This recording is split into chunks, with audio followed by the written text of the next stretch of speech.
Global IT के YouTube channel में आप सभी का एक बार फिर से स्वागत है। आज जो है हम लोग स्टार्ट करने वाले हैं जो हमारी फिटर थ्योरी सेकेंड ईयर के लिए ना, फिटर थ्योरी सेकेंड ईयर के लिए जो हमारी एमसीक्यू सीरीज चल रही थी उसका जो आज हम लोग पार्ट 12 सॉल्व करेंगे। ठीक है, 11 तक हम लोगों ने पहले कर रखा है। अगर आपने पहले की वीडियो नहीं देखी है तो आप यूट्यूब पे चले जाइए, यूट्यूब में सर्च कीजिए ग्लोबल आईटीआई। वहां पे आप लोग ग्लोबल आईटीआई चैनल जैसे ओपन करेंगे, अंदर आपको जो है होम, वीडियोज, शॉर्ट्स, लाइव और प्लेलिस्ट का सेक्शन मिलेगा। प्लेलिस्ट वाले पे क्लिक करना है, क्लिक करेंगे वहां पे फिटर थ्योरी सेकंड ईयर के नाम से प्लेलिस्ट मिल जाएगी। उसके अंदर आप जाकर के बिल्कुल आसानी से सारी वीडियोज एक साथ इकट्ठे एक जगह पर आज का वीडियो प्लस इसके पहले की वीडियो बिल्कुल आसानी से देख सकते हैं। ठीक है, बाकी मैं आपको जो क्वेश्चंस करवाऊंगा ना उसका पीडीएफ, सबसे बड़ा सवाल होता है पीडीएफ कहां पे मिलेगा, तो उसका पीडीएफ आपको यहां मिलेगा www.globaliti.org। इस वेबसाइट पे जाकर के बिल्कुल आसानी से आप पीडीएफ डाउनलोड कर सकते हैं, ऑनलाइन टेस्ट लगा सकते हैं। कैसे करना है मैं थोड़ा सा आपको बता देता हूं। आपको अपने फोन के गूगल में सर्च करना है ग्लोबल आईटीआई। जैसे ही सर्च करेंगे आपके सामने इस तरह से इंटरफेस ओपन होगा। पहली वेबसाइट आपको globaliti.org के नाम से मिल जाएगी, इस पर आपको क्लिक कर लेना है। क्लिक करेंगे नया टैब इस तरह से ओपन होगा। जो यहाँ पे ऑप्शन है होम, हमारे बारे में नई अपडेट आईटीआई कोर्स जनरली आपको यह दिखाई नहीं देंगे। कैसे दिखाई देंगे, तो इसके लिए आपको राइट साइड कॉर्नर में ऐसे 3 डॉट बना हुआ होगा आपके मोबाइल फोन में, वहां पे आप लोग क्लिक कर लेना। क्लिक करेंगे ये सारे ऑप्शन आपके सामने होंगे। यहाँ पर आपको कौन से ऑप्शन पे क्लिक करना, तो जो आईटीआई कोर्स लिखा हुआ है इस पर आपको क्लिक करना है। क्लिक करेंगे आपके सामने ऐसे 4-5 ऑप्शन दिखाई देंगे जिसमें आपको सेकंड नंबर पे फिटर थ्योरी मिल जाएगा। आपको फिटर थ्योरी का चाहिए, इसे क्लिक कर लीजिए। इसके अलावा एम्प्लॉयबिलिटी स्किल का पीडीएफ चाहिए, वर्कशॉप कैलकुलेशन का चाहिए, इंजीनियरिंग ड्राइंग का चाहिए, तो उनका भी सेक्शन यहाँ देख रहे हैं तो नीचे लिखा हुआ employability skill, workshop calculation, engineering drawing, तो इनको भी आप क्लिक करके यहाँ से डाउनलोड कर सकते हैं। अभी हम फिटर थ्योरी की बात करते हैं। फिटर थ्योरी पे आप लोग क्लिक कर लेना, नया टैब इस तरह से ओपन होगा। नीचे स्लाइड करेंगे, 2 ऑप्शन होगा, fitter theory first year, fitter theory second year. आप सेकंड ईयर के सेकंड ईयर पे क्लिक कर लीजिए। जैसे ही क्लिक करेंगे इस तरह से नया टैब आपके सामने होगा। नीचे को स्लाइड करना है, देखिए यहाँ पे previous year CBT exam question paper यहाँ पे 3-4 अपलोड किए गए जो आपके एग्जाम में आए हुए हैं। उसके नीचे मॉडल पेपर भी हमने कुछ सेट कर रखा था, उसका भी यहाँ पे पीडीएफ अपलोड है। प्लस जो मैं क्वेश्चंस कराऊंगा उसका पीडीएफ इस वाले सेक्शन में मिलेगा। Fitter theory second year question bank new लिखा हुआ है ना, यहाँ पे देख रहे हैं लगभग 5 पीडीएफ अपलोड होगा और एक पीडीएफ में लगभग 50 क्वेश्चन है। एक पीडीएफ में मैंने लगभग 50 क्वेश्चन कर रखा है और इसमें फायदा यह है कि क्वेश्चन के जस्ट नीचे ही आपको आंसर दिया गया है, जिससे आपको मोबाइल वगैरह में पीडीएफ को देखने में परेशानी ना हो। ऐसा ना हो कि पहला क्वेश्चन देख लिया फिर लास्ट में स्लाइड करके आंसर देख रहे हैं, तो इसलिए हर एक क्वेश्चन के साथ आंसर दे दिया गया है, जिससे आपको पीडीएफ वगैरह मोबाइल में देखने में भी सहूलियत होगी, प्रॉब्लम नहीं होगा। ठीक है, ये तो हो गई हमारी पहले की बातें। अब हम चलेंगे अपने क्वेश्चन की तरफ। ठीक है, देखिए आज का हमारा पहला क्वेश्चन क्या है, which bearing material has poor thermal conductivity, मतलब किस बियरिंग की उष्मी चालकता थर्मल कंडक्टिविटी कम होती है। उष्मी चालकता को हम लोग क्या कहते हैं, थर्मल कंडक्टिविटी, ये इंग्लिश वर्ड है कि उष्मी चालकता मतलब थर्मल कंडक्टिविटी कौन सी बियरिंग की कम होती है। तो यहाँ पे जो आप बियरिंग का नाम देख रहे हैं ना, जो पहला बियरिंग है नायलॉन, टेफ्लॉन और लास्ट जो है लैमिनेटेड फिनोलेक्स, ये जो तीनों बियरिंग है प्लस एक और बियरिंग आपके सामने होती है, उसको हम लोग प्लास्टिक कहते हैं ना, प्लास्टिक की बियरिंग होती है। किसकी होती है, प्लास्टिक की होती है। तो यह जो हो गया नायलॉन हो गया, टेफ्लॉन हो गया, लेमिनेटेड फिनोलेक्स बियरिंग हो गई और प्लास्टिक की। जो चारों बियरिंग मैं बता रहा हूं आपको, यह वाला और यह लास्ट वाला, और जो मैंने आपको यहां बताया चौथी प्लास्टिक वाला, ये चारों जो बियरिंग है आपकी ना, पहले, दूसरी, तीसरी और चौथी, ये चारों बियरिंग हमारी जो है सिंथेटिक मटेरियल के अंतर्गत आती है। एक तो नॉर्मल जैसे सिंटर एलॉय हो गया, एल्युमिनियम एलॉय, भाई एल्युमिनियम वाला हमारा बियरिंग होता है। ठीक है, कैडमियम का होता है, कॉपर लेड एलॉय होता है, कास्ट आयरन की बियरिंग होती है। ये नॉर्मल मटेरियल वाली बियरिंग हो गई, ठीक है, जिनपे जंग वगैरह लगने का खतरा रहता है। लेकिन हमारे कुछ सिंथेटिक मटेरियल होते हैं जिनपे जल्दी जंग नहीं पकड़ता है, इनमें जंग नहीं लगता है ना, प्लास्टिक वगैरह पे कहां जंग लगेगा। तो जो सिंथेटिक मटेरियल की बियरिंग होती है वो अलग टाइप की होती है, उनपे जंग नहीं लगता है, ज्यादातर वो सेल्फ लुब्रिकेटिंग वाली होती है। तो ये मैं जो आपको बता रहा हूँ नायलॉन, टेफ्लॉन, लैमिनेटेड फिनोलेक्स और प्लास्टिक, ये चारों जो बियरिंग है, चारों जो मटेरियल है, ये सिंथेटिक मटेरियल के अंतर्गत आएंगे जिसकी ये बियरिंग बनी होती है। कौन से वाले के अंतर्गत आएंगे, ये सिंथेटिक मटेरियल, मतलब यह सब जो सिंथेटिक, ये सब जो हमारे क्या है बियरिंग है, ये चारों बियरिंग क्या है, सिंथेटिक मटेरियल की बनी होती है। ठीक है, और जो बीच में सिंटर एलॉय दे रखा है यह अलग टाइप का, कोई नॉर्मल वाला, जैसे एल्युमिनियम का बियरिंग हो गया हमारा, कॉपर का सॉरी कास्ट आयरन का बियरिंग हो गया हमारा, ठीक है, कॉपर लेड एलॉय का हो गया। तो इन सब की जो बियरिंग होती है उसी में सिंटर एलॉय भी आता है। तो ये नॉर्मल वाला है, यह हमारा सिंथेटिक मटेरियल नहीं है। यहाँ बात किया था कि किस बियरिंग की उसमें चालकता कम होती है। चलिए हम लोग बारी बारी से सबके बारे में देखेंगे। जैसा कि आप लोग जानते हैं, हम लोग की आदत है, हम लोग क्या करते हैं, थोड़ा सा टाइम लगाते हैं क्वेश्चन को सॉल्व करने में, लेकिन एक एक ऑप्शन को बिल्कुल बारीकी से देखते हुए चलते हैं, जिससे कि आपका सिर्फ यहाँ पे क्वेश्चन एक क्वेश्चन नहीं तैयार होता, उसके साथ आपका 8-10 क्वेश्चन तैयार होते हैं, हर एक ऑप्शन को बिल्कुल डिटेल में करते हुए चलते हैं, जिससे कि भविष्य में अगर आपके एग्जाम में क्वेश्चन वगैरह भी चेंज हो तो टॉपिक तो नहीं चेंज करेगा, सिलेबस तो नहीं चेंज करेगा, वो क्वेश्चन चेंज कर सकता है। अगर आप इस तरह से डिटेल में पढ़े रहेंगे तो क्वेश्चन चेंज भी कर लेगा, तब भी आप क्वेश्चन को सही कर ले जाओगे। चलिए, नायलॉन है हमारे पास। ये नायलॉन क्या होता है ना, तो ये जो नायलॉन का हमारे, ये मैंने आपको क्या बताया कि जो नायलॉन हमारा वो सिंथेटिक मटेरियल में आता है, और इसका यूज जो होता है हम लोग किस लिए करते हैं, तो ये हमारा हल्के भारों के लिए, किसके लिए, हल्के लोड के लिए, हल्के भार के लिए इसको यूज किया जाता है। और जो नायलॉन होता है हमारा, यह सेल्फ लुब्रिकेटिंग बेरिंग के अंतर्गत आता है। किसके अंतर्गत, सेल्फ लुब्रिकेटिंग, मतलब इस बेरिंग में हमें अलग से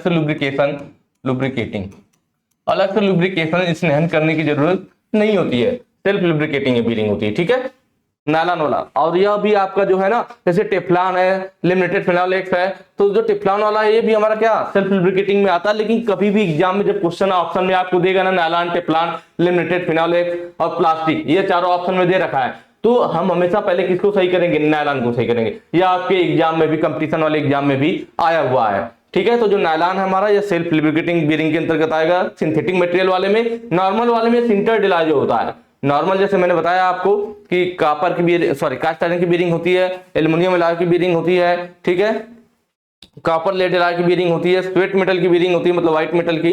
तो यह सब कौन से है, तो उनमें जो होता है सिंटर डिलॉय भी उनमें ही आता है, और सिंटर डिलॉय हमारा सेल्फ लुब्रिकेटिंग टाइप का होता है। और सिंथेटिक वाले में नायलॉन वाले को हम ज्यादातर सही मानते हैं, ठीक है, क्लियर हुआ। उसके बाद हमारा क्या है, टेफ्लॉन है। तो जो हमारे पास टेफ्लॉन होता है, यह भी सिंथेटिक मटेरियल के अंतर्गत आएगा, मैंने आपको पहले ही बता दिया है। और इसका जो, इसमें क्या होता है ना, इसका जो घर्षण गुणांक होता है यह कम होता है। क्या होता है, घर्षण गुणांक, घर्षण गुणांक क्या होगा, घर्षण गुणांक कम होगा, ठीक है। घर्षण गुणांक कम का मतलब क्या हो गया, फ्रिक्शन, मतलब भाई जब दो सतहें आपस में ज्यादा फ्रिक्शन होगा तो वहां पे घर्षण गुणांक ज्यादा होगा, फ्रिक्शन कम होगा तो घर्षण गुणांक कम होगा, फ्रिक्शन कम होगा तो वहां पे क्या होगा, टेम्परेचर कम उत्पन्न होगा, टेम्परेचर कम, भाई अगर कम फ्रिक्शन हो रहा है बियरिंग और शाफ्ट के बीच में तो वहां पे क्या होगा, कम टेम्परेचर। भाई ज्यादा फ्रिक्शन तो जैसे आप अपने हाथ, अपना नॉर्मल हाथ ले लीजिए, दोनों हाथों को रगड़िए आपस में तेजी से, हाथ देखेंगे भी गर्म हो जाएगा, क्योंकि फ्रिक्शन ज्यादा हो रहा है। आप थोड़ा हाथ को ऐसे थोड़ा सा रगड़ेंगे, 10 बार 8-10 बार रगड़ेंगे, हाथ गर्म हो जाएगा। लेकिन आप दोनों हाथों में ऑयल लगा लीजिए, क्या लगा लीजिए, ऑयल। ऑयल आपका लुब्रिकेटिंग का काम करेगा, स्नेहन का काम करेगा। अब उसके बाद दोनों हाथों को रगड़िए तो आप में जल्दी क्या, हाथ गर्म नहीं होगा, क्योंकि आपने बीच में ऑयल लगा लिया। ऑयल क्या, लुब्रिकेशन का काम कर दिया, जिससे इन दोनों हाथों के बीच में फ्रिक्शन कम हो गया। जब फ्रिक्शन कम हो जाएगा तो हीट जनरेट नहीं होगा, फ्रिक्शन ज्यादा तो हीट ज्यादा, जितना ज्यादा फ्रिक्शन उतना ज्यादा हीट जनरेट। और फ्रिक्शन ज्यादा कब होता है, जितनी ज्यादा खुरदुरी सतह होती है, खुरदुरी सतह जितनी ज्यादा रहेगी उतना ज्यादा हमारा फ्रिक्शन लगेगा, उतना ज्यादा हीट जनरेशन होगा। सतह खुरदुरी नहीं है, प्लेन है, तो फ्रिक्शन कम होगा और हीट भी जनरेट कम होगा, ठीक है, ये बात ध्यान रखना है। तो यहाँ पे टेफ्लॉन में क्या है कि भाई घर्षण गुणांक किसका कम है, अगर टेफ्लॉन का घर्षण गुणांक कम है इसका मतलब यह अधिक तापमान पर यूज कर सकते हैं हम लोग इसको। भाई घर्षण गुणांक कम है तो इसको हम लोग अधिक तापमान पे यूज कर सकते हैं, ठीक है। किसकी बात कर रहे हैं हम लोग, टेफ्लॉन की बात कर रहे हैं। टेफ्लॉन जो होगा हमारा अधिक तापमान पे यूज किया जा सकेगा, क्योंकि इसमें क्या, घर्षण गुणांक हमारा कम है, तो इसलिए हम लोग इसको कह सकते हैं कि अधिक तापमान पर और कम भार के लिए। अभी क्या होगा, अधिक तापमान और कम भार के लिए,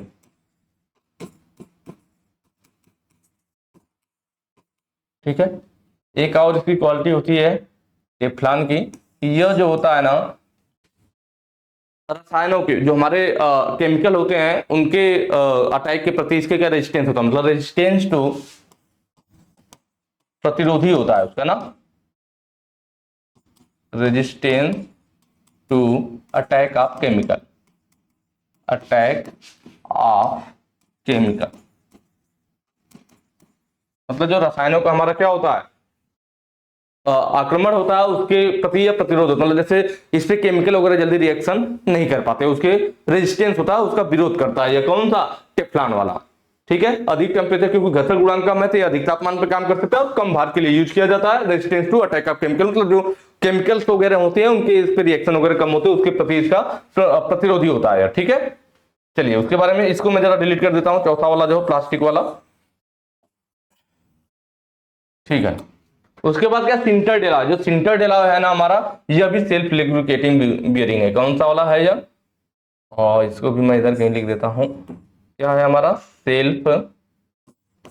सेल्फ लुब्रिकेटिंग बियरिंग है,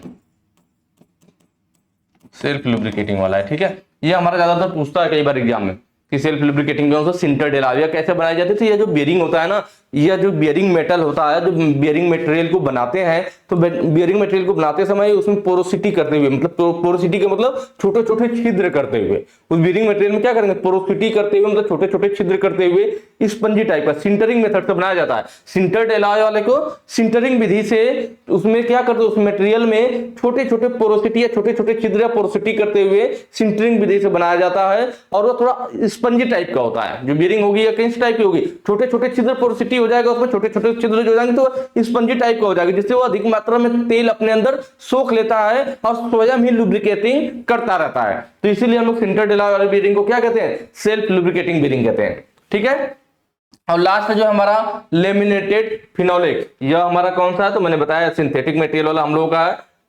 ठीक है, तो लेमिनेटेड फिनोलिक में क्या होगा हमारा, तो देखिए ये तो होता है एक, तो जो यहाँ पे पूछ रखा था ना कि थर्मल कंडक्टिविटी कम, तो इसी की थर्मल कंडक्टिविटी कम होती है। यह काटन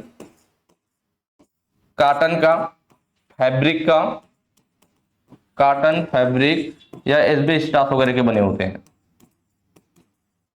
एस्बेस्टॉस।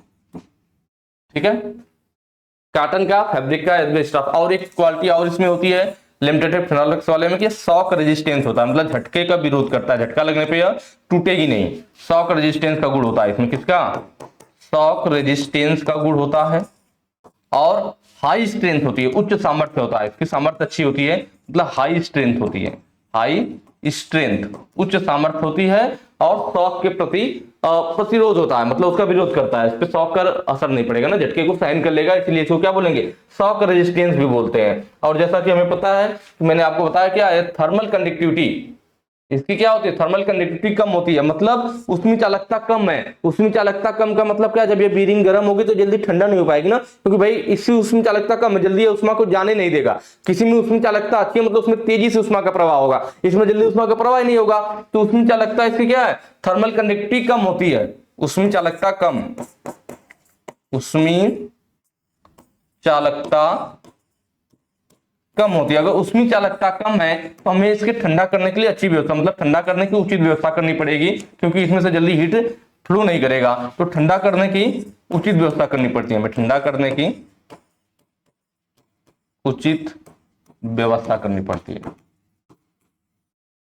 ठीक है, तो यहाँ पे जो क्वेश्चन हमारा पूछ रखा था उस हिसाब से हमारा क्या हो जाएगा, ऑप्शन डी सही हो जाएगा कि लेमिनेटेड फिनोलिक्स जो होता है इसमें ही हमारा यही बियरिंग है जिसमें थर्मल कंडक्टिविटी कम होती है। क्लियर, इन सब चीजों को जो मैंने आपको बताया, जब मैं साइड हो रहा हूं एक बार, तो आप लोग क्या करिए, इन सबको नोट कर लीजिए, सारी चीजें नोट कर रहेगी, तो अब इससे रिलेटेड जो सिंथेटिक मटेरियल वाले जो बियरिंग है, इससे कोई भी क्वेश्चन आएगा तो आपका छूटेगा नहीं। चलिए नेक्स्ट पे चलेंगे। देखिए अगला कह रहा है, बाल बियरिंग में प्रदान किए गए गहरे ग्रुप्स वाले बाल रेसेस का उद्देश्य क्या है। जो हमारी बॉल बियरिंग होती है ना, इसमें क्या होता है, हमारा प्रदान गहरे ग्रुप्स, बाल बियरिंग हमारा ग्रुप्स कटा होता है। अब हमारा इनर रेस आउटर रेस होता है ना, अभी मैं आपको सारी चीजें डिटेल में बताऊंगा। कि ये बियरिंग का हमने एक पार्ट ले रखा है, यहाँ भी बियरिंग कटा हुआ सेक्शन दिखाया गया है, दोनों के बारे में बताऊंगा, सब अच्छे समझ में आएगा, बस ध्यान से थोड़ा सा देखिएगा। देखिए बाल बियरिंग की बात कर रहा है, बाल बियरिंग मतलब इस बियरिंग में देख रहे हैं बॉल यूज किया गया, वहां भी देख रहे होंगे फिगर में बॉल दिख रहा है। जब बॉल यूज करते हैं तो बॉल बियरिंग बोलते हैं, गोल गोल जो उसमें हम लोग रोलिंग एलिमेंट यूज करते हैं, अगर वो बॉल जैसा है तो बॉल बियरिंग कहलाता है। और अगर वही कैसा, रोलर जैसा हो, रोलर मतलब ऐसे जो रोलिंग एलिमेंट हम लोग यूज करेंगे, अगर वो रोलर जैसा होगा तो रोलर बियरिंग कहलाएगा। बॉल जैसा है तो बॉल बियरिंग, रोलर जैसा है तो रोलर बियरिंग। ठीक है, चलिए तो यहाँ पे बात कर रहा है किसका, यहाँ पे बॉल बियरिंग की बात कर रहा है। देखिए बॉल बियरिंग का मैंने एक फिगर ले रखा है, तो इसमें जो ऊपर वाले सरफेस होते हैं ना, इसको हम आउटर रेस बोलते हैं। क्या बोलते हैं, आउटर, इसको आउटर रेस बोला जाता है। ठीक है, जो अंदर वाली ये सरफेस है जो शाफ्ट के संपर्क में आता है, यह ऊपर वाला सरफेस है किसके संपर्क में आएगा, या हाउजिंग के संपर्क में आएगा, हाउजिंग जिसके अंदर बियरिंग को फिट किया जाता है। भाई कोई हमारी शाफ्ट जो होती है लगाई जाती है कहीं पे, तो एक साइड क्या होगा, इस तरह से हाउजिंग बना होता है, जो कि फाउंडेशन पे फिट रहता है। कहाँ फिट रहता है?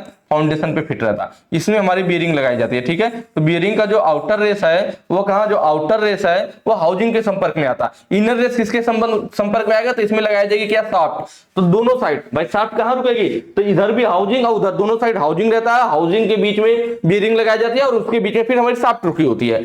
तो दोनों साइड जो हाउसिंग लगाया जाएगा, तो कहने का मतलब है कि जो बियरिंग का आउटर रेस है ये हाउसिंग के संपर्क में आएगा। इनर रेस तो इसमें शाफ्ट लगाया जाता है, तो इनर रेस आप कह सकते हो किसके संपर्क में आएगा? शाफ्ट के संपर्क में आएगा। यह हमारा क्या है? इनर रेस है, ठीक है। इनर रेस हो गया। ये किसके संपर्क में आ जाएगा? शाफ्ट के संपर्क में आ जाएगा। और जो आउटर रेस है वो किसके? हाउसिंग के। इनर रेस हमारा शाफ्ट के संपर्क में, ठीक। अब क्या बचा? अब यहां देख रहे हैं बीच में बॉल दिख रहा है, इसको हम लोग क्या रोलिंग एलिमेंट बोलते हैं। या जो बॉल जैसा दिख रहा है, क्या है ये? हमारा रोलिंग एलिमेंट है या बॉल कह सकते हैं। रोलिंग एलिमेंट, घूमने वाले अवयव है ना। बॉल या रोलर कुछ भी हो सकता है। यहाँ पे बॉल है तो हम बॉल लिख सकते हैं कि ये बॉल है। ये क्लियर हुआ? अब देखिए यहाँ पे जितने भी ये बॉल है, ये जितने भी बॉल, सबके बीच में गैप दिख रहा है। तो जो बॉल जितनी भी दिख रही है आपको, इनके बीच में एक समान गैप रखने के लिए हम लोग केज यूज करते हैं। क्या? बाल केज बोला जाता है, या उसे सेपरेटर बोलते हैं, या रिटेनर भी बोलते हैं। वो क्या करता है? सभी बॉल को एक दूसरे से निश्चित दूरी पे बनाए रखता है। क्योंकि अगर हम बॉल केज, रिटेनर या सेपरेटर, तीनों एक ही चीज है, अगर हम इनको यूज नहीं करेंगे तो क्या होगा? अब जब बियरिंग ऐसे खड़ी है, ये सारी बॉल क्या होंगी? एक जगह ऊपर की जगह खाली हो जाएगा और सारी बॉल आके नीचे इकट्ठा हो जाएंगे। भैया क्या करेंगे? खिसक करके आके नीचे इकट्ठा हो जाएंगे, तो ऊपर स्थान खाली हो जाएगा। तो हमारी बेयरिंग फिर सही से काम नहीं करेगी, ओवरलोड सही से डिस्ट्रीब्यूट नहीं कर पाएगी। तो इसके लिए हम लोग क्या करते हैं कि ये जो बॉल है, बॉल जितनी भी बेयरिंग में बॉल है हमारी, वो सब एक दूसरे से उचित स्थान पे निश्चित दूरी पर बनी रहे, एक जगह गुच्छा की तरह इकट्ठा ना हो। उसके लिए क्या किया जाता है? केज यूज किया जाता है, जिसे बाल केज बोलते हैं। जो पीला पीला छोटा छोटा दिख रहा है ना यहाँ पे, यही हमारा क्या होता है? यह बॉल केज होता है। बॉल केज, ठीक है। या फिर क्या बोलते हैं? सेपरेटर भी बोलते हैं। सेपरेटर मतलब उन्हें सेपरेट, अलग कर रहा है, सेपरेट कर रहा है, सेपरेटर। या फिर रिटेनर भी बोला जाता है। रिटेनर, सारे नाम जानते रहिए, रिटेनर भी बोला जाता है, ठीक है। यहां वाले में देखेंगे जो ज्यादा अच्छे समझ में आएगा। देखिए यहाँ पे क्या, यह बॉल है, यह बॉल है, और इन दोनों बॉल को अलग करने के लिए बीच में क्या, एक क्लैंप लगा हुआ है। ऐसे ही सभी बॉल के साथ क्लैंप लगा हुआ है। क्लैंप टाइप का दिख रहा है ना। इस बॉल को यहाँ बात के पकड़ रखा है, इस बॉल को यहाँ पकड़ रखा है, जिससे कि ये दोनों बॉल एक दूसरे के नजदीक ना आए, ना ही दूर जाए, एक निश्चित दूरी पर बनी रहे। तो यह जो हम क्लैंप टाइप का यूज कर रहे हैं, बॉल को एक दूसरे से निश्चित दूरी पर पकड़ के रखने के लिए, इसी को बॉल केज, सेपरेटर या रिटेनर कहते हैं, ठीक। चलिए, तो इतना क्लियर हुआ होगा। अब थोड़ा सा यहाँ एक चीज और देख लीजिए आप लोग। अब बियरिंग थोड़ा सा समझ में आई होगी, ठीक है। अब इसमें क्या है ना कि कौन सा किस मटेरियल का बना हुआ है। तो यहाँ पे देखा जाए तो जो इसका आउटर रेस है, इनर रेस है, और क्या रोलिंग एलिमेंट है, ये तीनों आउटर रेस, रोलिंग एलिमेंट और इनर रेस, ये तीनों किसके बने होते हैं? तो ये बने होते हैं हमारे क्रोमियम निकिल स्टील के, या फिर हाई ग्रेड का क्रोमियम स्टील का। किसके बने होंगे? क्रोमियम निकिल स्टील के। ज्यादातर किसके बने होते हैं? और मटेरियल को मैं कहां लिख दूं?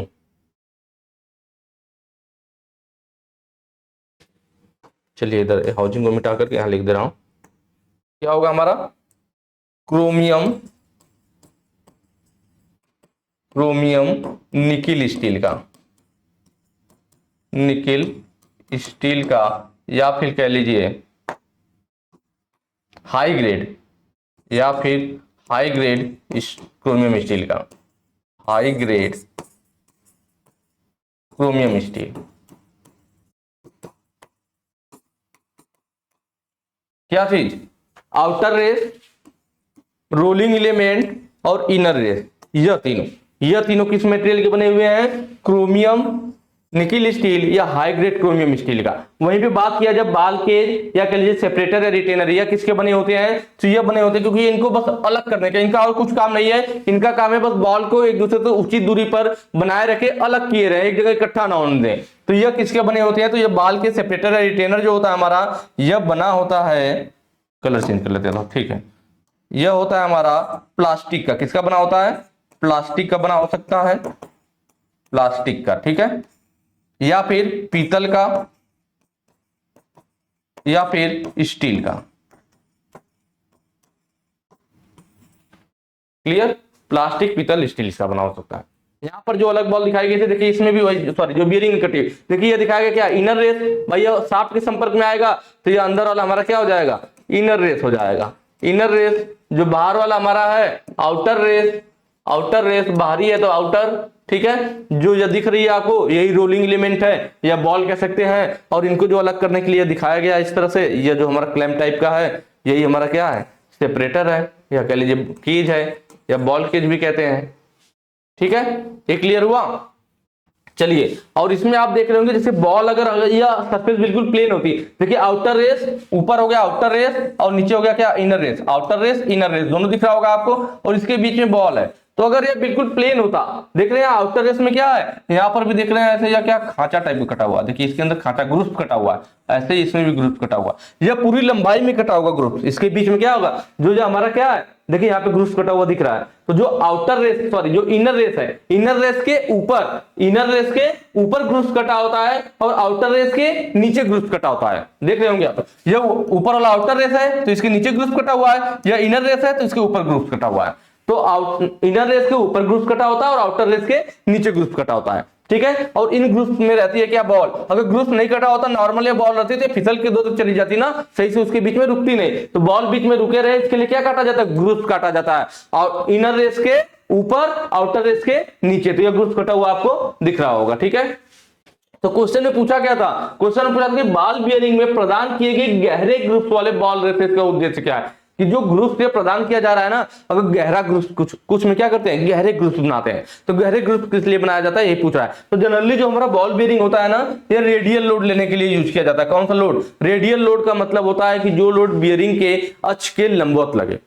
जब बियरिंग के अक्ष के लंबवत लोड लगता है तो उसको रेडियल लोड बोला जाता है, जर्नल लोड भी बोलते हैं। क्या, रेडियल या journal load, radial load, radial load, radial load या जर्नल बोलते हैं, जर्नल लोड। कब, जब इसके लंबवत, जब इसके क्या, लंबवत बियरिंग की एक्सिस, भाई इसमें ये इसकी एक्सिस होगी, यहाँ शाफ्ट लगेगा, तो एक्सिस के परपेंडिकुलर, जब एक्सिस के लंबवत लोड लगता है तो वो रेडियल लोड या जर्नल लोड होता है। जनरली हमारी जो बॉल बियरिंग वगैरह होती है, रोलर बियरिंग होती है, जो नॉर्मली हमारी बियरिंग है, रोलर बियरिंग हो या फिर बॉल बियरिंग हो, ये रेडियल लोड या जर्नल लोड के लिए ही यूज की जाती है, ठीक है। कुछ केसेस में अलग टाइप की बियरिंग बनाई जाती है जो थ्रस्ट लोड लेती है, एक्सियल लोड या थ्रस्ट लोड। एक्सियल लोड या थ्रस्ट लोड क्या होता है, जब हमारा लोड बियरिंग के अक्ष के समांतर लगे, बियरिंग की अक्ष है यह, और इसी के समांतर हमारा लोड लगने लगे, बियरिंग के अक्ष के क्या समांतर, या एक्सिस है भाई इसकी, और एक्सिस के समांतर, मतलब यहाँ के एक्सिस के समांतर लोड लग रहा, लंबवत लोड लग रहा है तो रेडियल लोड, जब इसके समांतर लोड लगने लगेगा एक्सियल के, तो फिर हमारा क्या हो जाएगा, वो हो जाएगा हमारा थ्रस्ट या एक्सियल लोड। तो लोड हमारा जनरली दो ही टाइप का लगेगा, या तो रेडियल लोड लगेगा या जनरल लोड जिसे कहते हैं। तो जब बियरिंग अक्ष के लंबवत लोड लग रहा है तो रेडियल लोड, जब उसके एक्सियल के समांतर भैया है तो इसके समांतर ऐसे लोड लगने लगे, एक्सियल के अक्ष के समांतर लोड लगने लगे, तो हमारा क्या हो जाता है, थ्रस्ट लोड हो जाता है, एक्सियल लोड हो जाता है, ठीक है। तो नॉर्मली हमारी जो बॉल बेरिंग है वो किसके लिए, रेडियल लोड के लिए यूज की जाती है, किसके लिए, रेडियल लोड के लिए। लेकिन यहाँ पे कह रहा है कि जो इसका ग्रुप है वो गहरा बना दिया जाए, कह रहा ना बॉल बेरिंग में प्रदान की गहरे ग्रुप्स, अगर हम ग्रुप को गहरा बना देंगे तो इससे क्या होगा भाई, लंबवत लोड लगेगा तो बॉल कहीं नहीं जाएगी, ठीक है, कोई दिक्कत नहीं है। और जो एक्सियल लोड ऐसे लगता है ना, मैंने बताया एक्सियल लोड आपका ऐसे लगेगा, ऐसे लगेगा तो एक्सियल लोड या थ्रस्ट लोड। तो जब इस टाइप का लोड लगेगा तो हमारा अगर यह गहरा नहीं बना होगा ग्रुप इसमें, तो बॉल को उधर बाहर निकलने का डर रहेगा। तो अगर हम यहाँ पे क्या करेंगे, ग्रुप को गहरा काट देंगे तो बॉल थोड़ी गहराई में अच्छे से बैठी रहेगी, तो एक्सियल लोड को भी यह सहन कर पाएगा। किसको सहन कर पाएगा, या एक्सियल लोड को भी सहन कर पाएगा। इसका मतलब आप कह सकते हो कि बॉल बेरिंग में जो गहरा ग्रुप काटा जाता है बॉल के लिए, वो क्यों काटा जाता है, जिससे कि वह एक्सियल लोड को भी सहन कर पाए। किसको, एक्सियल लोड को भी सहन कर पाए। तो यहां पर मैं इसको थोड़ा रेचर देता हूं, ठीक है। तो हम यहां पे देखेंगे ऑप्शन में झटके झेलने के लिए, जनरल लोड ले जाने के लिए अच्छी to withstand axial thrust, ठीक है, कि अच्छी थ्रस्ट का सामना करने के लिए, रेडियल लोड का सामना। देखिए रेडियल लोड तो लेता ही है, लेकिन गहरा ग्रुप किस लिए बनाया जाए, कि वह कुछ अच्छी थ्रस्ट का भी सामना कर सके, वह अच्छी थ्रस्ट का भी सामना कर सके, मतलब एक्सियल लोड या थ्रस्ट लोड को भी थोड़ा सहन कर सके। इसलिए इसमें क्या करते हैं, ग्रुप को गहरा बना देते हैं। लेकिन नॉर्मली जो बियरिंग रहता है, जो नॉर्मल ग्रुप कटा होता है, तो वो सिर्फ और सिर्फ रेडियल लोड के लिए होता है, ठीक है। कितना यह, अब यह बात आती है कि कितना एक्सियल लोड लेगा, तो जो होता यह हमारी होती है ना, जिसमें गहरे ग्रुप कटे होते हैं बॉल बियरिंग में, तो वह जो होता है हमारा रेडियल लोड का, रेडियल लोड का 35%, रेडियल लोड का 35% एक्सियल लोड सहन कर सकता है। एक्सियल लोड या थ्रस्ट लोड कह सकते हैं, एक्सियल लोड सहन कर सकता है। ये पॉइंट जरूर ध्यान रखिएगा। कितना सहन, मतलब जैसे हमने एक ग्रुप को अगर बढ़ा दिया तो ये कितना एक्सियल लोड ले पाएगा, तो ये जितना रेडियल लोड ले पा रहा था, यह बेरिंग जितनी रेडियल लोड सहन कर सकती थी उसकी 35% अब यह एक्सियल लोड भी सहन कर पाएगी। किस वजह से? क्योंकि इसमें गहरा ग्रुप काट दिया गया है। ठीक है, अगर मान लीजिए 100 न्यूटन या रेडियल लोड ले पाती है तो एक्सियल लोड कितना ले पाएगी गहरा ग्रुप बनाने पे? तो 35 न्यूटन तक। भाई इसका 35% कितना होगा? 35 न्यूटन हो जाएगा, मतलब 35 न्यूटन तक का एक्सियल लोड ले पाएगी। तो ये कहने का मतलब था। क्लियर हुआ होगा? थोड़ा सा टाइम लगा होगा, लेकिन आप देखोगे तो यहाँ पे बियरिंग के बारे में आपको काफी जानकारियां मिली होंगी, अच्छे समझ में आएगा। मैंने फिगर भी इसलिए ले रखा था। ठीक है, चलिए नेक्स्ट क्वेश्चन पे चलेंगे। अगला कह रहा है, देखिए एक सेकेंड, ठीक है, अगला कह रहा है डबल रो रोलर बियरिंग का उपयोग क्यों किया जाता है? देखिए डबल रो रोलर बियरिंग, ध्यान दीजिएगा क्वेश्चन पे। ठीक है, डबल रो रोलर बियरिंग की बात कर रहा है कि क्यों उसका उपयोग किया जाता है ना, का उपयोग क्यों किया जाता है? To take axial load, to take radial load, to take heavy axial load, to take heavy radial load. देखिए मैंने आपको बताया था, चाहे बॉल बियरिंग हो चाहे रोलर बियरिंग हो, दोनों हमारी जनरली किस लिए यूज की जाती है? रेडियल लोड के लिए यूज की जाती है। जिनको एक्सियल लोड लेना होता है उसके लिए एक अलग टाइप की बियरिंग, अलग कैटेगरी बनाई गई, जिसके बारे में अभी आगे बताऊंगा। एक एंगुलर कॉन्टैक्ट बियरिंग होती है, एक टेपर रोलर बियरिंग होता है। ठीक है, वो मैं जैसे यहाँ पे आपको अभी गहरे ग्रुप वाला मिल गया था, भाई गहरा ग्रुप से तो बना दो, तब वो थोड़ा बहुत एक्सियल लोड को सहन कर लेता है। या फिर हम क्या करते हैं, टेपर रोलर बियरिंग होती है और एंगुलर कॉन्टैक्ट वाला होता है, उनका भी हम यूज करते हैं उस हिसाब से। ठीक है, तो उनके बारे में भी हम आगे देखेंगे। अभी हम यहाँ पे क्या देख रहे हैं कि जो डबल रो रोलर बियरिंग होती है, कौन सी? डबल रो रोलर बियरिंग, इसका उपयोग क्यों करते हैं? देखिए टू टेक, हमें मालूम है कि यहाँ पे मैंने देखिए आपको फिगर दिखा कि बॉल बियरिंग कब कह रहे थे, तो देखिए जब बॉल बना हुआ था, इस फिगर में आपको दिख रहा होगा, जब बॉल है तो बॉल बियरिंग बोलेंगे। इसमें मैंने बताया था इसको आउटर रेस बोलते हैं, इसको इनर रेस बोलते हैं, इसके बीच में जो बॉल यूज किया जाता है इसको रोलिंग एलिमेंट बोलते हैं। ये तीनों किसके बने होते हैं? क्रोमियम निकल स्टील के या हाई ग्रेड वाले क्रोमियम स्टील के बने होते हैं। और इन बॉल को एक दूसरे से बराबर दूरी पर बनाए रखने के लिए जो इंस्ट्रूमेंट यूज किया गया है इसको बॉल केज या फिर रिटेनर या सेपरेटर बोलते हैं। किसका बना होता है? प्लास्टिक का बना हो सकता है, पीतल का बना हो सकता है, स्टील का बना हो सकता है। ये सारी चीजें मैंने आपको बता रखी है कि इसमें बॉल यूज किया गया है तो बॉल बियरिंग। रोलर बियरिंग कम कहेंगे तो देखिए यहाँ बॉल की जगह पे अब यहाँ पे क्या तो रोलर यूज कर लिया हमने। सेम वही सिस्टम है, इनर रेस आउटर रेस सब वही है, बस जहां यहाँ बॉल यूज किया जा रहा था अब उस जगह पे हमने रोलर यूज। रोलर मतलब इस टाइप से, ऐसे हमने रोलर यूज कर लिया तो अब यह रोलर बियरिंग हो जाएगा। ठीक है, इनका एक पॉइंट और कभी कभी आता है कि बॉल बियरिंग से कैसा कॉन्टैक्ट बनता है और रोलर बियरिंग से कैसा कॉन्टैक्ट। देखिए बॉल में बॉल है, अगर आप किसी बॉल को, कोई बॉल ले लीजिए, बॉल में कलर लगा करके कहीं जमीन पे रख करके धीरे से उठा लीजिए, तो जब बॉल को रख करके उठाएंगे तो बॉल से जो पॉइंट बनेगा, जो निशान बनेगा वो बिंदु जैसा बनेगा। इसलिए बोला जाता है कि बॉल बियरिंग कैसी होती है? पॉइंट कॉन्टैक्ट होता है। बॉल बियरिंग हमारा point contact, point contact bearing होती है। कौन? Ball bearing. ठीक है, बॉल बियरिंग। और वहीं पे अगर रोलर बियरिंग की बात करें, अगर आप इस तरह से रोलर होगा, रोलर को आप कलर में लगा लीजिए और कहीं जमीन पे धीरे से रख करके उठाइए तो उससे कैसी लाइन बनेगी, उससे कैसा निशान बनेगा? तो एक सीधी लाइन, जितना लंबा रोलर होगा उतना एक सीधी लाइन बन जाएगी। इसका मतलब आप कह सकते हो कि जो रोलर बियरिंग होती है वो लाइन कॉन्टैक्ट बियरिंग होती है। कौन सी बियरिंग होती है? Line contact bearing. ठीक है, ये पॉइंट कॉन्टैक्ट हो गया कौन सा? बॉल वाला। लाइन कॉन्टैक्ट कौन सा हो गया? रोलर। रोलर बियरिंग जो होगी वो क्या होगी? हमारी लाइन कॉन्टैक्ट बियरिंग होगी। तो इसका मतलब आप ये कह सकते हो कि ये पॉइंट कॉन्टैक्ट है भाई, थोड़ा सा पॉइंट बस उसके सारे वो रुका हुआ है। लाइन कॉन्टैक्ट मतलब ज्यादा सपोर्ट मिल रहा है, इसका मतलब बॉल के अपेक्षा रोलर वाला ज्यादा लोड सहन कर पाएगा। बॉल के अपेक्षा रोलर वाला क्या होगा? ज्यादा लोड ले पाएगा, ज्यादा लोड सहन कर पाएगा। तो यहाँ पूछा था डबल रोड, तो दोनों क्लियर हुआ, बॉल और रोलर बियरिंग दोनों में डिफरेंस समझ में आया। अब बात आएगी क्या? Double row roller bearing. तो यह जो फिगर होगा आप देख रहे होंगे, एक रोलर दो रोलर, दो रोलर आपको दिख रहा है ना, इधर देखिए एक रो, मतलब पहले क्या था, एक ही ग्रुप कटा होता और सिंगल, इस तरह से एक ग्रुप कटा है और सिंगल रोलर यूज किया गया है, तो सिंगल ये हमारा नॉर्मल हो जाएगा, क्या रोलर बियरिंग हो जाएगा, या कह सकते हैं सिंगल रो रोलर बियरिंग हो गया। डबल रो कब हुआ? देखिए यहाँ पे दो रो काट दिया गया, मतलब दो ग्रुप काट दिए गए और जोड़े में पेयर में हमारा यहाँ पर देखिए दो ग्रुप्स काट दिया गया और पेयर में हमारा रोलर यूज किया गया है, तो डबल रो रोलर बियरिंग हो जाएगा। यह क्या होगा, यह इसकी अपेक्षा भी और अधिक लोड ले पाएगा, हैवी लोड ले पाएगा। भाई दो रोलर यूज कर दिए गए तो ज्यादा लोड सहन कर पाएगा। तो वही यहाँ पे पूछा भी था किस लिए यूज किया जाता है, तो देखिए to take heavy radial load. Radial load ही लेगा, मैंने बताया था एक्सीएल के लिए अलग टाइप के आते हैं, तो रेडियल लोड लेगा, लेकिन कौन सा रेडियल लोड लेगा, हैवी रेडियल लोड लेगा, क्योंकि दो रो इसमें यूज किए गए हैं रोलर के। तो ऑप्शन डी सही हो जाएगा, to take heavy radial load. Radial load मतलब अक्ष के लंबवत जब लगे। इस टाइप वाले जो होते हैं हमारे ना, इसमें कभी कभी देखिए यहाँ फिगर में दिखाया कि आउटर में खाचा ही नहीं कटा, इनर रेस में कटा हुआ है। तो इस टाइप रोलर वाले में अक्सर इस टाइप का यूज होता है कभी कभी, कि हम जो है क्या करते हैं, इनर रेस में खाचा काटते हैं, आउटर में नहीं काटते हैं, सुविधा के अनुसार, जरूरत के अनुसार। या कभी कभी क्या होता है, आउटर रेस में खाचा काट लेते हैं, इनर रेस में नहीं काटते हैं। तो रोलर वाले में ऐसा अक्सर चलता रहता है। ठीक है, चलिए अगले क्वेश्चन पे चलेंगे। अगला कह रहा है क्यों बियरिंग मटेरियल का गलनांक शाफ्ट के गलनांक की तुलना में कम होना चाहिए। देखिए बियरिंग और शाफ्ट दो चीज, बियरिंग और शाफ्ट ये दोनों हमेशा साथ में रहेंगे भाई। कहीं भी अगर आप बियरिंग यूज करें तो उसके अंदर शाफ्ट आपकी जाएगी, सीधी सी बात है। तो यहाँ पे हमारा क्या है, बियरिंग है। क्या है हमारा, बियरिंग है। बियरिंग पे हम क्या बॉल यूज कर लेंगे, रोलर यूज कर लेंगे। रोलर है तो रोलर बियरिंग, बॉल है तो बॉल बियरिंग। ये हमारा क्या हो गया, ये हमारा हो गया बियरिंग।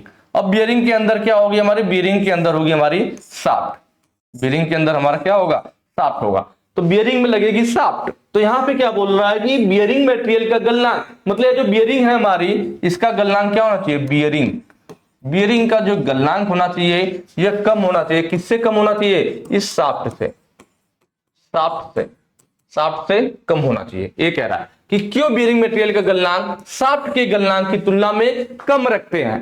भाई शाफ्ट के गलनांक की तुलना, गलनांक का मतलब क्या, जब वो गर्म होकर के जिस टेम्परेचर पे पिघल जाए। तो कह रहा है कि अगर हमारा जो बियरिंग है ये कम टेम्परेचर पे पिघल जाए, मतलब पहले मान लीजिए किसी वजह से टेम्परेचर बढ़ के 150 डिग्री या 200 डिग्री सेल्सियस पहुंच गया, तो हमारा क्या पहले बियरिंग पिघल जाए, शाफ्ट ना पिघले। मतलब हम ऐसा बियरिंग यूज करेंगे कि जो शाफ्ट का गलनांक होगा उसके अपेक्षा बियरिंग का गलनांक कम रहे, जिससे कि ये पहले ही गल जाए या बाद में गले। तो इससे फायदा क्या होगा, देखिए हमारे पास शाफ्ट इतनी लंबी है, यह शाफ्ट और बियरिंग जहां आपस में एक दूसरे को ओवरलैप करेंगे, उसको क्या हम लोग जर्नल बोलते हैं, जहां ओवरलैप करता है ना, तो ओवरलैप भाग को जनरल बोला जाता है। तो जहां पे हमारी ये बियरिंग और शाफ्ट आपस में यहाँ पे क्या फिक्स रहते हैं, यह इनर रेस के साथ शाफ्ट हमारा फिक्स हो जाता है। तो वहां पे इनमें क्या फ्रिक्शन होगा, फ्रिक्शन होगा तो क्या होगा, हीट जनरेट होगी। ठीक है, तो अगर हमारा क्या होगा, ज्यादा अगर यहाँ पे टेम्परेचर बढ़ेगा, टेम्परेचर बढ़ते बढ़ते तो हमारी क्या, अगर मान लीजिए क्या होता है, शाफ्ट अगर शाफ्ट का गलनांक कम हो जाता है बियरिंग से, तो बियरिंग हमारी नहीं पिघलती, भले ही गर्म हो गई, लेकिन अगर शाफ्ट का गलनांक अगर बियरिंग से कम होता तो शाफ्ट क्या हो जाती, पिघलती। अगर पिघलती तो पिघल करके क्या होता है, यहाँ पे फैल जाता और उसमें सीज हो जाता, मतलब बियरिंग को क्या कर देती, सीज कर देती, जाम कर देती। ठीक है, और दूसरे एक तो बियरिंग को सीज करके जाम कर देता, और दूसरा क्योंकि भाई जब शाफ्ट गर्म होगा तो गर्म होकर पिघलेगा और यहाँ पे पिघल करके यहाँ क्या बियरिंग को सीज कर देगा, जाम कर देगा। और दूसरा इतना बड़ा शाफ्ट है, शाफ्ट अगर पिघल गया अब पूरी शाफ्ट हमें बदलनी पड़ेगी तो महंगा भी पड़ेगा। इसीलिए हम लोग क्या करते हैं कि ऐसा जब भी केस होता है तो हमेशा जो बियरिंग लिया जाता है ऐसी बियरिंग ली जाती है कि उसका गलनांक क्या रहे, शाफ्ट के गलनांक से कम रहे। तो क्या होगा कि हमारे जब भी हीट यहां जनरेट होगा दोनों के बीच में, तो हमारे ऐसे केस आएगा तो पहले बियरिंग पिघल जाएगी। बियरिंग पिघलेगी तो एक तो बियरिंग छोटा पार्ट है, बदलना आसान होगा। ठीक है, और दूसरा बियरिंग पिघलेगी तो फिर इसमें सीज होने का भी खतरा नहीं रहेगा। तो वही चीज यहाँ पे है कि क्यों बियरिंग मटेरियल का गलनांक शाफ्ट की तुलना से कम होना चाहिए। तो देखिए प्रिवेंट शाफ्ट सीज, सिज्योर। ठीक है, मतलब शाफ्ट को सीज होने से बचाने के लिए एक तरह कह सकते हैं ना। चलिए नेक्स्ट वाले चलेंगे। देखिए अगला कह रहा है what is the name of washer. यहाँ पे देखिए अलग अलग वाशर दिखा रखे हैं, फिगर में इसने दिखा रखा है, इसका पूछा है कि कौन सा वाशर है। बाकी मैंने अलग से ले रखा है जिससे आपको सभी टाइप के वाशर का पता चल जाए, कोई कंफ्यूजन न रह जाए ना। सारे वाशर को यहीं पे हम लोग क्लियर कर देंगे। तो देखिए यहाँ पे दे रखा है हमारा यह कौन सा वाशर है। तो इसमें आप जरा ध्यान से देखिए, इसमें बाहर भी खांचा कटा हुआ है इस तरह से दाता टाइप का, और अंदर भी, अंदर बाहर दोनों दाता कटा हुआ है। इसका मतलब कौन सा है, internal and external washer. Option C सही हो जाएगा, इंटरनल एंड एक्सटर्नल वाशर। क्यों, क्योंकि इसमें अंदर भी दाता कटा है, बाहर भी दाता कटा हुआ है। इसका यूज कहां किया जाता है, तो जो इंटरनल एंड एक्सटर्नल वाशर होता है ना, इसका जनरली हम लोग यूज करते हैं जब हमारा होल ओवर साइज हो जाए, मतलब जो माउंटिंग होल है, माउंटिंग होल क्या हो जाए, ओवर साइज का हो जाए। भाई माउंटिंग होल अगर हमारा होल ओवर साइज का है तो वहां पे वाशर लगा देंगे, वाशर उसके जगह ढक लेगा। फिर देखिए पहले मान लीजिए होल इतना चौड़ा था, तो अब इस पे वाशर रख दिया हमने, अब वाशर इसके ऊपर रखा गया, तब होल क्या हो गया, अब ये पतला मिल गया, तो उसमें बोल्ट आसानी से चला जाएगा। तो अगर होल ओवर साइज का, माउंटिंग होल जो है हमारा वो जो चढ़ाने वाला मतलब होल है, अगर वो ओवर साइज का हो जाए तो उस केस में हम लोग internal and external washer use करते हैं। ये जो फिगर है अंदर और बाहर दोनों खांचा कटा हुआ है, दाता कटा हुआ है, तो इंटरनल एंड एक्सटर्नल वाशर होता है। इंटरनल क्या होगा, जब अंदर जाते, देखिए बाहर कोई भी दाता नहीं कटा, सिर्फ और सिर्फ अंदर दाता कटा हुआ है, तो इंटरनल टाइप वाशर। यह किस लिए यूज करते हैं, तो यह स्मॉल हेड वाले स्क्रू के लिए ना, स्मॉल हेड स्क्रू के लिए। ठीक है, अब आसान है, देखिए कुछ रखने वाली चीज नहीं है। अंदर बाहर दोनों कटा हुआ है तो इंटरनल एंड एक्सटर्नल, सिर्फ अंदर दाता कटा हुआ है तो इंटरनल टाइप वाशर, अब सिर्फ बाहर दाता कटा हुआ है तो एक्सटर्नल टाइप वाशर। क्या है, बाहर सिर्फ और सिर्फ बाहर दाता कटा हुआ है, यह जो होता है ग्रेटेस्ट रेजिस्टेंस उत्पन्न करता है। ठीक है, बहुत बड़ा प्रतिरोध उत्पन्न करता है, तो जहां पे ग्रेटेस्ट रेजिस्टेंस की बात हो वहां पे जनरली इसकी यूज करते हैं। ठीक है, बड़ा प्रतिरोध उत्पन्न करता है कौन, एक्सटर्नल वाशर जो होता है हमारा। और इसमें देखिए अंदर कोई भी दाता नहीं कटा, सिर्फ और सिर्फ बाहर दाता कटा है, तो एक्सटर्नल वाशर हो गया। जो है लास्ट में आपको दिख रहा है काउंटर संक वाशर, तो यह दिख रहा है थोड़ा से बाउल टाइप का, कटोरा टाइप का बना हुआ है, तो यह हमारा क्या है, काउंटर संक वाशर है। क्या है, काउंटर संक वाशर। यह किस लिए होता है, तो यह flat and Oval head type वाले स्क्रू के लिए। किसके लिए, फ्लैट हेड वाला हो, फ्लैट या ओवल हेड, फ्लैट या ओवल हेड स्क्रू के लिए, फ्लैट या ओवल हेड स्क्रू के लिए हम लोग यूज करते हैं कौन सा, काउंटर संक वाला वाशर। ठीक है, क्लियर हो गया होगा मेरे ख्याल से, मैंने सारे वाशर आपको यहाँ पे बता दिए, नोट कर लीजिएगा सबको। ठीक है, चलिए नेक्स्ट पे चलेंगे। कह रहा है उच्च तापमान और उच्च भार क्षमता पर कौन सी, उच्च तापमान है ना, हैवी टेम्परेचर है और हैवी लोड है, मतलब हाई टेम्परेचर हैवी लोड, क्षमता पर कौन सा मिश्र धातु बेरिंग कार्य कर सकता है। देखिए मैंने आपको बताया था कि अभी हमने जो पहले शुरू में बेरिंग पढ़ा था वो सिंथेटिक मटेरियल वाले ज्यादातर थे। कौन से, सिंथेटिक और नॉर्मल मटेरियल वाले, जैसे cast iron, white metal, copper, lead alloy और कैडमियम वाला। ठीक है, तो कास्ट आयरन की जो बेरिंग यूज की जाए, देखिए कास्ट आयरन ब्रिटल मटेरियल होता है। ठीक है, तो जो कास्ट आयरन की बेरिंग होती है ना, तो यह जो यूज किया जाता है किस लिए यूज किया जाता है, तो कम भार के लिए, कम भार और अगर कम गति की बात हो, कम गति पे अगर हमें चलाना है शाफ्ट को और कम भार पे चलाना है, तब कास्ट आयरन की बनी हुई बेरिंग यूज कर सकते हैं।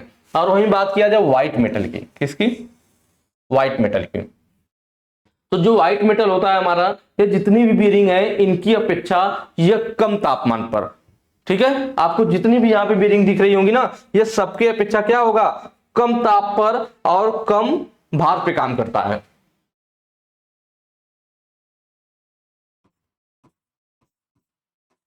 लिख सकते हैं अन्य बियरिंग की अपेक्षा, अन्य बियरिंग की अपेक्षा कम तापमान पर, ठीक है, कम टेम्परेचर पे काम करती है। और दूसरा अन्य बियरिंग की अपेक्षा कम भार पर या कम लोड पर भी ये काम करती है।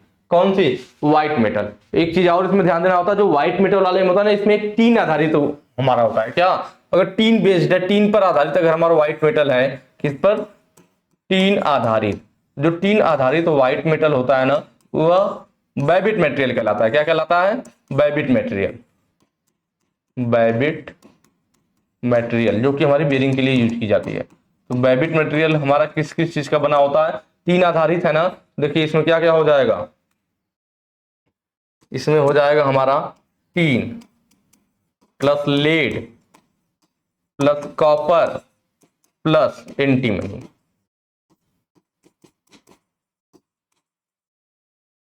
इनको मिलाकर के क्या बनता है, बैबिट मटेरियल बनता है। समझ में आया, व्हाइट मेटल अन्य बेरिंग के अपेक्षा, जितनी भी बेरिंग है सबसे कम तापमान पर काम करती है और सबसे कम भार पर भी व्हाइट मेटल काम करता है। लेकिन अगर व्हाइट मेटल हमारा टीन आधारित वाला है, टीन बेस्ड अगर व्हाइट मेटल है, तो बैबिट मटेरियल कहलाता है। वह टीन, लेड और आपका कॉपर और एंटीमनी को मिलाकर के बना होता है। ये चीज हो गई, ठीक है। चलिए अगला क्या, देखिए कॉपर लेड अलाव है और कैडमियम बेस्ड अलाव है। तो यह पहले कैडमियम बेस्ड अलाव देख लेते हैं ना। कैडमियम बेस्ड जो हमारा अलाव है, यह किस लिए होता है, तो हाई टेम्परेचर के लिए, हाई टेम्परेचर और हैवी लोड के लिए, हाई टेम्परेचर हैवी लोड के लिए जो हमारी होती है कैडमियम बेस्ड एलॉय हमारी बेरिंग यूज की जाती है। ठीक है, अब बचा क्या, copper lead alloy. Copper lead alloy हमारा क्या है, देखिए इन्हीं दोनों का व्हाइट मेटल और कैडमियम के बीच वाली एक तरह से कड़ी है। तो ये जो कॉपर लेड एलॉय होता है ना, यह हमारा कह सकते हैं कि कैडमियम की अपेक्षा अधिक भार पर काम कर सकता है। शायद लिखावट सही से ना दिखे आप लोग, जो मैं बोल रहा हूं उसको नोट कर लीजिए कि कैडमियम की अपेक्षा अधिक भार पर। ठीक है, और दूसरा चीज जो व्हाइट मेटल था, व्हाइट मेटल कम तापमान पे काम कर रहा था ना, ये व्हाइट मेटल की अपेक्षा अधिक तापमान पर काम कर सकता है। किसके, व्हाइट मेटल की अपेक्षा अधिक तापमान पर।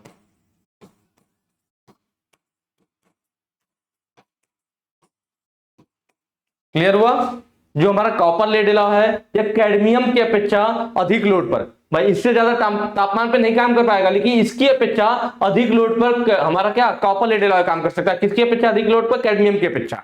और दूसरी चीज क्या है कि ये जो व्हाइट मेटल था यह जिस तापमान पे काम कर रहा था यह उसकी अपेक्षा अधिक तापमान पे काम कर सकता है, कैडमियम से ज्यादा पे नहीं, लेकिन व्हाइट मेटल की अपेक्षा ज्यादा तापमान पे काम कर सकता है। तो ये सारी चीजें हो गई। ठीक है, और यहाँ पे हमसे क्या पूछ रखा था, यहाँ पे उच्च तापमान और उच्च भार का पूछा था, तो हम देख रहे हैं हाई टेम्परेचर और हैवी लोड के लिए कौन है, कैडमियम बेस्ड एलॉय वाला है। तो ऑप्शन डी हमारा क्या होगा, ऑप्शन डी हमारा सही हो जाएगा।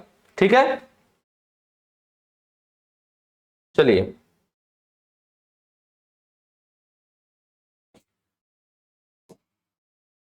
देखिए अगला क्या है, what is the method of metal coating, कि इस धातु कोटिंग की विधि क्या है। यहाँ पे एक फिगर दे रखा है और यहाँ पे धातु की कोटिंग की जा रही है, तो पूछ रखा है कि यह कौन सी विधि है। तो हम देख रहे हैं इसमें हो क्या रहा है, इसमें देख रहे हैं बीच में यह एक मेटल का यह पार्ट है जिसपे हमें क्या करना है, यह बीच वाला जो पार्ट है इस पर परत चढ़ाई जानी है। ठीक है, इस पार्ट पर हमें परत चढ़ानी है, किसकी, तो ये जो साइड में यह दोनों लटकाए गए हैं ना, इनकी परत चढ़ाई जानी है। तो यह जो दोनों साइड वाले पार्ट है क्या है, जिसकी परत चढ़ानी है, जिसकी परत चढ़ानी है, जिसकी परत चढ़ानी है। ठीक है, उसको हम लोग किससे जोड़ते हैं, तो उसको ए नोड से, ए नोड से जोड़ा जाता है। ए नोड का मतलब पॉजिटिव। ठीक है, अब जो दोनों की बात कर रहा हूं, ये जो दोनों साइड में लटकाए गए हैं ना, यह दोनों क्या है, तो यह दोनों वो पार्ट है जिसकी परत चढ़ाई जानी है, जिसकी परत मेटल पे हमें चढ़ानी है, तो उसको हम लोग ए नोड से जोड़ते हैं। और जो बीच में है यह वो पार्ट है जिस पर परत चढ़ाना है, जिस पर परत चढ़ाना है।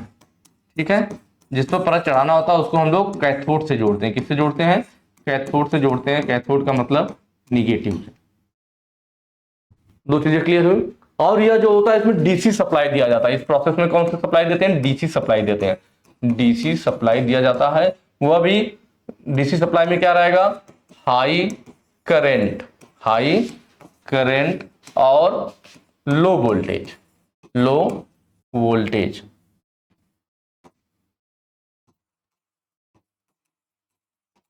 ये चीज है। ठीक है, तो डीसी सप्लाई दी जाएगी, हाई करंट लो वोल्टेज रहेगा हमारा। और जिसकी परत चढ़ानी होगी, मान लीजिए बीच में क्या है हमारा नॉर्मल मेटल है जिस पर हमें मान लीजिए क्रोमियम की परत चढ़ानी है, तो जिसकी परत चढ़ानी है तो उनको दोनों साइड लटका देंगे, और इस पार्ट पे चढ़ाना है तो उसको बीच में कर देंगे। जिसकी परत चढ़ानी है उनको एनोड से मतलब पॉजिटिव से जोड़ते हैं, और जिस पर परत चढ़ाई जानी है उन्हें कैथोड मतलब निगेटिव से जोड़ते हैं। तो यह जो प्रोसेस होता है परत चढ़ाने का स्टेप वाला प्रोसेस, इसको हम इलेक्ट्रोप्लेटिंग कहते हैं। क्या बोलते हैं, इलेक्ट्रोप्लेटिंग। ठीक है, तो यहां पे जो पूछ रखा था यह क्या है, इलेक्ट्रोप्लेटिंग है। क्लैडिंग क्या है, तो देखिए क्लैडिंग में क्या होता है ना, क्लैडिंग में ठीक है एक जो होता है हमारा मेटल, उस पर किसी दूसरी मेटल को चढ़ाया जाता है, मतलब किसी मेटल की बाहरी उसकी परत की सुरक्षा करने के लिए, किसी मेटल की बाहरी वातावरण से सुरक्षा करने के लिए, सुरक्षा करने के लिए हम लोग क्या करते हैं, उस पर किसी जंग रोधी मतलब ऐसा मेटल जिसका जंग ना लगे, उसको उस मेटल के ऊपर किसी रोलर में दबा करके या ड्राइंग करके इसको खींच करके चढ़ा दिया जाता है तो वह हमारा क्लैडिंग कहलाता है। किसी एक पार्ट पर जंग धातु की सुरक्षा के लिए, जंग से सुरक्षा के लिए किसी जंगरोधी धातु को उसके ऊपर चढ़ा देना क्लैडिंग कहलाता है। क्या कहलाता है? क्लैडिंग कहलाता है। क्या होता है, मान लीजिए दो रोलर हो गए हमारे पास, ऐसे दो रोलर रहते हैं और इनके बीच से गुजारा जाता है मेटल को। हमारा यहाँ मेटल हो गया किसका, मान लीजिए हमारे पास स्टील का मेटल है, बीच में ये स्टील का मेटल है। अब स्टील के मेटल पे हम क्या करेंगे, इस पे देखिए ये स्टील का मेटल है हमारे पास और इस पर हमने क्या चढ़ा दिया, इस पर चढ़ा दिया यहाँ पे एल्यूमिनियम। एल्यूमिनियम की क्या करेंगे, क्लैडिंग करेंगे।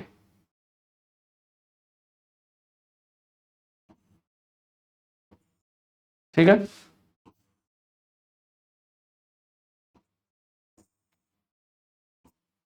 तो हमारा क्या, मान लीजिए ये स्टील का पार्ट था, इसकी जंग से सुरक्षा के लिए हमने क्या किया, हमें मालूम है एल्युमिनियम पे जंग नहीं लगता है, तो स्टील के पार्ट पर एक रोलर, इसके दोनों साइड क्या लगा दिया, स्टील के पार्ट पे हमने दोनों साइड एल्युमिनियम लगा दिया। अब इसको एक रोलर के बीच से गुजारेंगे तो ये क्या करें, एल्युमिनियम को दबा करके इसके सरफेस के ऊपर चढ़ा देगा, जिससे इसकी जंग की सुरक्षा होगी। तो ये जो रोलर में दबा करके एक पार्ट पे स्टील पे हमने क्या किया, एल्युमिनियम का पार्ट चढ़ा दिया, मतलब एक धातु के पार्ट पर किसी दूसरे धातु के पार्ट को रोलर के बीच में दबा करके चढ़ा देना या ड्राइंग के द्वारा खींच करके चढ़ा देना, ही हमारा क्या कहलाता है, क्लैडिंग कहलाता है। क्या कहलाता है, क्लैडिंग कहलाता है। ठीक है, गैल्वेनाइजिंग क्या है, तो गैल्वेनाइजिंग में हम लोग क्या करते हैं ना, जिंक का घोल तैयार करते हैं। क्या करते हैं, जिंक का घोल,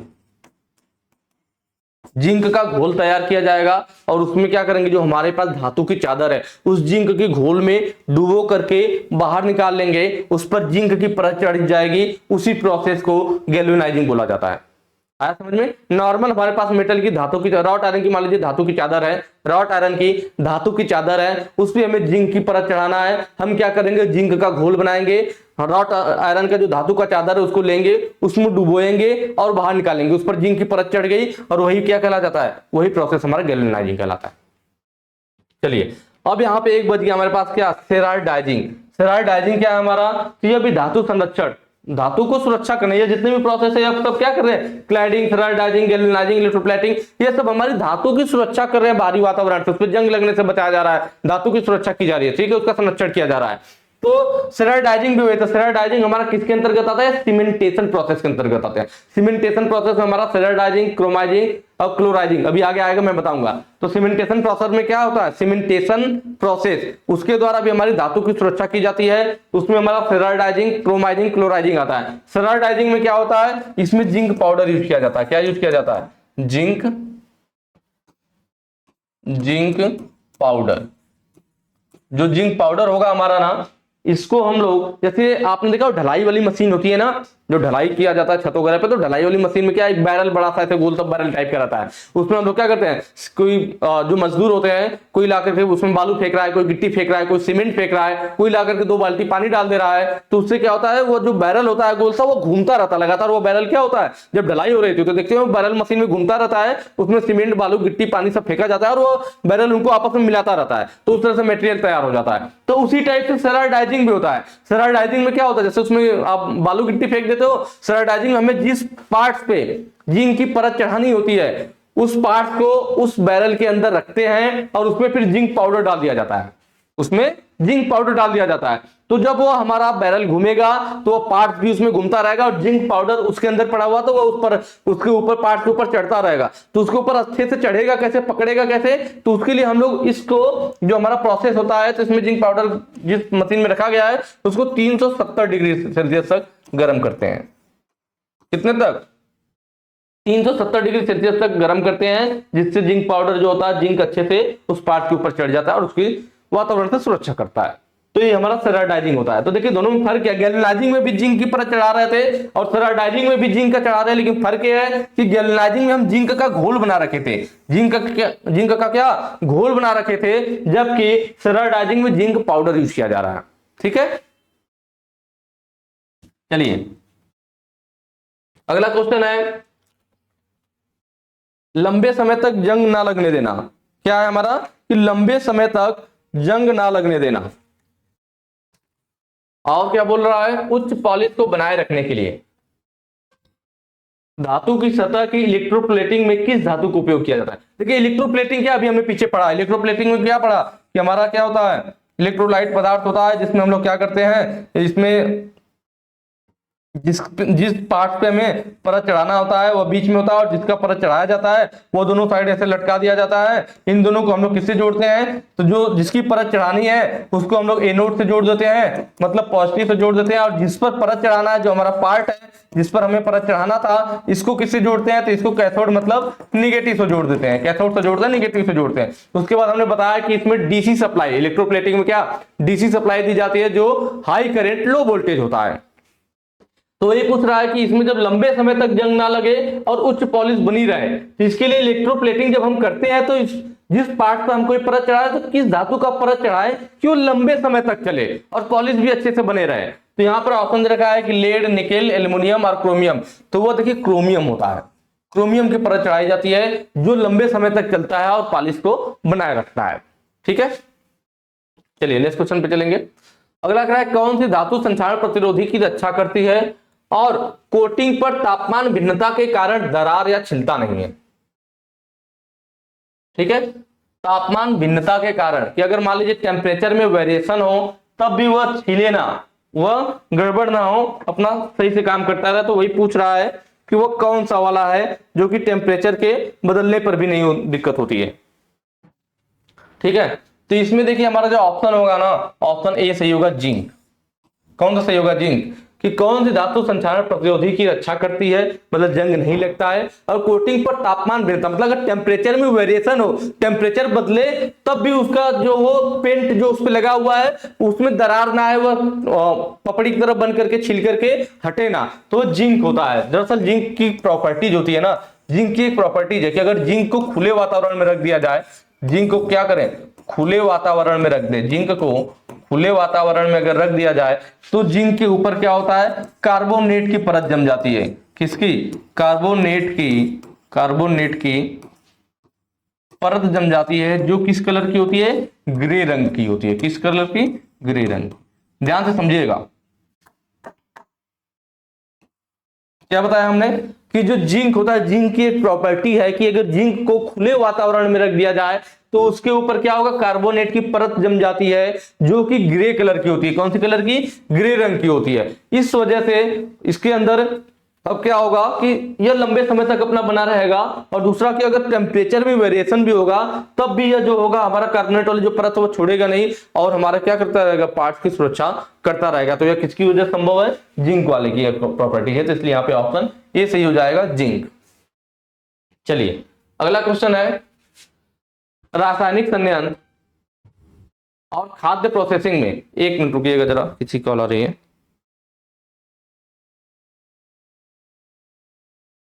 ठीक है, कह रहा है कि रासायनिक संयंत्र और खाद्य प्रोसेसिंग में किस संचालन प्रतिरोधी धातु का उपयोग किया जाता है। ठीक है, रासायनिक संयंत्र और खाद्य प्रोसेसिंग में मतलब खाने वाला बात कर रहा है ना, which corrosion resistant metal is used in chemical plant and food processing, मतलब केमिकल प्लांट में और फूड प्रोसेसिंग वाले में भी कौन सा हमारा ऐसा कोरोजन रेजिस्टेंट वाला मेटल है, संचारण प्रतिरोधी वाला, जैसे हम लोग केमिकल वाले में भी यूज कर लेते हैं और खाने के लिए भी। तो खाने वाला सामान वगैरह आप देखेंगे ज्यादातर, पहले का बिस्किट वगैरह भी आता था तो वह स्टील के, स्टेनलेस स्टील के डब्बे में रखा रहता था। तो बिस्किट कहाँ होता था, स्टेनलेस स्टील के डब्बे में आता था, क्योंकि उसमें जग नहीं लगता है, तो उसमें हम लोग खाने वाले सामान रख सकते हैं, और वही हमारा केमिकल प्लांट वगैरह में यूज होता था। ऑप्शन यहाँ पे डी सही हो जाएगा, स्टेनलेस स्टील। चलिए नेक्स्ट क्वेश्चन पे चलेंगे। देखिए अगला कह रहा है थ्रस्ट बॉल बियरिंग का उद्देश्य क्या है। थ्रस्ट बॉल बियरिंग पूछ रहा है, मैंने यहाँ पे फिगर ले रखा है, मैंने आपको बताया था थ्रस्ट लोड कहिए या एक्सियल लोड कहिए एक ही बात है। तो थ्रस्ट लोड या एक्सियल लोड का मतलब क्या था, जब हमारा लोड बियरिंग के अक्ष के समांतर लगे। मैंने आपको बताया था कि हमारी अगर यह बियरिंग है, अगर हमारी क्या है बियरिंग है, यहाँ पे हमारा बॉल है इस तरह से और ये हमारी बियरिंग है, तो अगर बियरिंग के अच्छा भाई एक्सिस है ना, बेरिंग या शाफ्ट ऐसे लगेगी तो एक्सिस हो गया, एक्सिस के लंबवत लोड लगेगा तो रेडियल लोड कहलाएगा, रेडियल लोड या जर्नल लोड भी कह देते हैं। लेकिन अगर हमारा लोड क्या हो, बियरिंग की जो या एक्सिस है जिसमें शाफ्ट लगा हुआ, इसी के समांतर या इस एक्सिस पे ही लोड लगने लगे, इस एक्सिस पे ही अगर लोड लगने लगे, ये जो हमारा शाफ्ट है इस एक्सिस पे अगर लोड लगने लगे, उसके एक्सिस के समांतर लोड लगने लगे, तो हमारा क्या हो जाता है, यह थ्रस्ट लोड कहलाता है या एक्सियल लोड कहलाता है। ठीक है, क्वेश्चन में पूछा था थ्रस्ट बॉल बेयरिंग, तो नाम से पता चल रहा है कि ये कौन सी बॉल बेयरिंग है, थ्रस्ट बॉल बेयरिंग है, मतलब ये कौन सी लोड लेगी, थ्रस्ट लोड लेगी। जब इसका नाम है थ्रस्ट बॉल बेयरिंग है तो थ्रस्ट लोड ही लेगा या एक्सियल लोड कह लीजिए लेगा। ठीक है, देखिए अब यहाँ पे जो फिगर है मैंने अलग से ले रखा है जिससे आपको समझ में आए। देखिए ये बेयरिंग है, बेयरिंग इतना, ये देखिए सॉफ्ट है, ये जो बीच में ना ये शाफ्ट डाली गई है, और ये हमारे देखिए दो पार्ट में, आउटर रेस इनर रेस हमारे दो पार्ट हो गए, और बीच में देखिए ये क्या है, बॉल है, बीच में क्या है, बॉल है। तो थ्रस्ट बॉल बेयरिंग, क्योंकि बीच में बॉल यूज किया गया है। और ये देखिए रिटेनर या हमारे क्या बॉल केज कह सकते हैं, जो बॉल को बराबर दूरी बनाए रखते हैं। तो यह ऐसे साइड से दिखाया गया, इसलिए आपको इस तरह से बेयरिंग दिख रही है ना, आउटर रेस इनर रेस दोनों हो गया, बीच में बॉल हो गया हमारा, तो ये बेयरिंग हो गया। और इसके अंदर ये शाफ्ट डाल दिया गया है, क्या डाल दिया गया है, शाफ्ट डाल दिया। तो ये बेयरिंग हमारी ऐसे गोलाई में, और बेयरिंग का यह होल है, तो एक्सिस हो गई भाई, ये बेयरिंग का होल होगा। अगर हमारा बेयरिंग है, या तो मैं वर्टिकल क्या होगा, बेयरिंग में ऐसे पकड़ लूं, बेयरिंग को ऐसे खड़े में ना पकड़ के बेयरिंग को ऐसे पकड़ लो, तो बेयरिंग देखिए ऐसे रखा गया, तो इसका होल सेंटर में रहेगा। तो होल पे देखिए ये जो शाफ्ट है इसके होल में ही डाला गया है, मतलब यह शाफ्ट का लोड कहां पड़ रहा है, उसके एक्सिस पे, उसके एक्सिस के समांतर या एक्सिस पे जब लोड पड़ता है तो ये हमारा क्या होता है, थ्रस्ट लोड होता है। तो हम देख रहे हैं जो बेयरिंग है थ्रस्ट बेयरिंग थी, और थ्रस्ट बेयरिंग में वर्टिकल में शाफ्ट ऐसे लगाया गया, तो लोड पूरा इसका कहां पड़ा, इसके एक्सिस पे पड़ा। तो जो एक्सिस या एक्सिस के समांतर लोड पड़ता है तो हमारा थ्रस्ट बेयरिंग होता है। ठीक है, थ्रस्ट बॉल बेयरिंग कहते हैं, क्योंकि बॉल वाला है। तो थ्रस्ट बॉल बेयरिंग क्लियर हो गया, कैसा लोड लेगा, हमारा थ्रस्ट पे लोड लेगा, एक्सियल लोड लेगा। तो यहां ऑप्शन देखिए, एक्सियल लोड, ठीक है। रेडियल लोड, रेडियल लोड का कोई मतलब ही नहीं है। एक बात आपको जरूर ध्यान रखनी है कि जो हमारी थ्रस्ट बॉल बेयरिंग होती है ना, कोई भी रेडियल लोड नहीं लेती, कोई भी रेडियल लोड नहीं लेती, कोई भी रेडियल लोड नहीं लेती। कौन नहीं लेती है, हमारा thrust ball bearing. In line को जरूर ध्यान रखिए, कई बार एग्जाम में यह भी पूछा हुआ कि कौन सी ऐसी बेयरिंग है जो किसी भी प्रकार का रेडियल लोड नहीं लेती है, तो हमारी क्या है, थ्रस्ट बॉल बेयरिंग है, जो सिर्फ और सिर्फ थ्रस्ट लोड या एक्सियल लोड लेती है, किसी भी प्रकार की रेडियल लोड नहीं लेती। अब देखिए यहाँ पे देखिए एक्सियल लोड या थ्रस्ट लोड तो हो गया, तो ठीक है एक्सियल थ्रस्ट लोड लेगा, लेकिन कौन सा वाला लेगा, हॉरिजॉन्टल या वर्टिकल। तो जो हमारा थ्रस्ट बॉल बेयरिंग होता है ना, ये वर्टिकल थ्रस्ट लोड लेता है। थ्रस्ट लोड तो लेता है, लेकिन कौन सा वाला लेता है, वर्टिकल वाला। या फिगर में देख सकते हैं यहाँ पे क्या वर्टिकल, जो हमारी शाफ्ट है कैसे वर्टिकल, जैसे आटा चक्की आपने देखा होगा ना, आटा चक्की में जो चक्की के नीचे शाफ्ट लगी होती है और जिसपे पुली हमारा घूमता है, तो वो शाफ्ट इसी टाइप की। तो वहां पे जो बेयरिंग यूज की जाती है वो थ्रस्ट बॉल बेयरिंग यूज की जाती है। ठीक है, तो कैसा यहाँ पे है, वर्टिकल में। भाई ये शाफ्ट कैसे वर्टिकल में है, तो इसको वर्टिकल में थ्रस्ट लोड तो ले रहा है, लेकिन वर्टिकल में ले रहा है, इसीलिए क्या हो जाएगा, option D vertical thrust load. इसीलिए मैंने फिगर लिया था कि जिससे आपको अच्छे समझ में आएगा कि वर्टिकल थ्रस्ट लोड क्यों है। चलिए नेक्स्ट पे चलेंगे। अगला देखिए कह रहा है इस बियरिंग का नाम क्या है। ठीक है, क्या कह रहा है, इस बियरिंग का नाम क्या है, यह वाला। देखिए उसको नहीं, वो तो मैंने अलग से ले रखा है, अभी आपको बताऊंगा, अभी हमने पीछे देखा भी। इस वाले को पूछ रहा है, तो यहाँ पे देख रहे हैं ना, ये आउटर रेस हो गया दोनों साइड इसका, और इसमें इनर रेस है ही नहीं, आउटर रेस है, और यहाँ पे रोलर जैसा लंबा सा दिख रहा है। भाई ये रोलर जैसा लेकिन पतला दिख रहा है। रोलर हमारे मोटे मोटे थे, रोलर हमारे इस तरह से मोटे थे, पर इसमें रोलर जैसा ही लेकिन पतला है, और इनर रेस है ही नहीं। तो ये कौन सा होता था कि सॉरी, ये कौन सा होता है हमारा, देखिए यहाँ पे नीडल बेयरिंग जो दे रखा है ना, ऑप्शन ए सही होगा हमारा है, या जो दे रखा नीडल बेयरिंग है। क्या है, नीडल बेयरिंग, इसीलिए इसके जो रोलर है वो पतले दिख रहे हैं। नीडल बेयरिंग का अगर देखा जाए तो इसका जो रोलर का जो डाया होता है, रोलर का क्या, रोलर का जो डाया होता है किसका, नीडल वाले का जो डाया होता है वह 2 से 10 mm रहता है, 2 से 10 mm। और रोलर की लंबाई, रोलर की लंबाई क्या होती है, रोलर की लंबाई वह जो होती है ना, डाया जो उसका दिया रहेगा, डाया का 5 से 10 गुना, डाया का 5 से 10 गुना क्या होगा, रोलर की लंबाई होगी। समझ में आया, रोलर का डाया 2 से 10 mm और लंबाई, अगर मान लीजिए किसी का क्या हो, डाया 2 से 10 mm और उसकी लंबाई जो हो क्या हो, जितना डाया है उससे 5 से 10 गुना उसकी लंबाई है, तो हमेशा आपको क्या पतला दिखेगा, और रोलर कैसा दिखेगा, पतला दिखेगा। तो निडल हो जाएगा, सुई की तरह पतला दिखेगा, निडल। नॉर्मल होगा तो रोलर बेयरिंग, पर पतला दिख रहा है निडल, रोलर बेयरिंग हो जाएगा ना, निडल बेयरिंग कहते हैं। इसका यूज कहां करते हैं, तो जहां ज्यादा शुद्धता में शाफ्ट को चलाना हो, कहां, जहां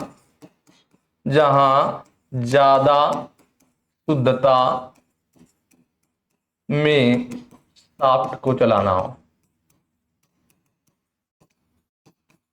ज्यादा शुद्धता में शाफ्ट को चलाना, या फिर कह सकते हैं हवाई जहाज में भी। कहां पे? हवाई जहाज में।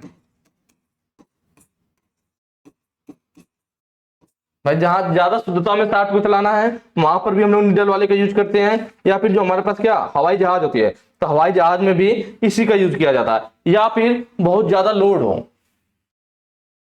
या फिर बहुत अधिक लोड हो, बहुत अधिक लोड, क्योंकि पतली पतली बीरिंग है, रोलर है, या लोड अधिक सहन कर लेते हैं बहुत अधिक लोड के लिए।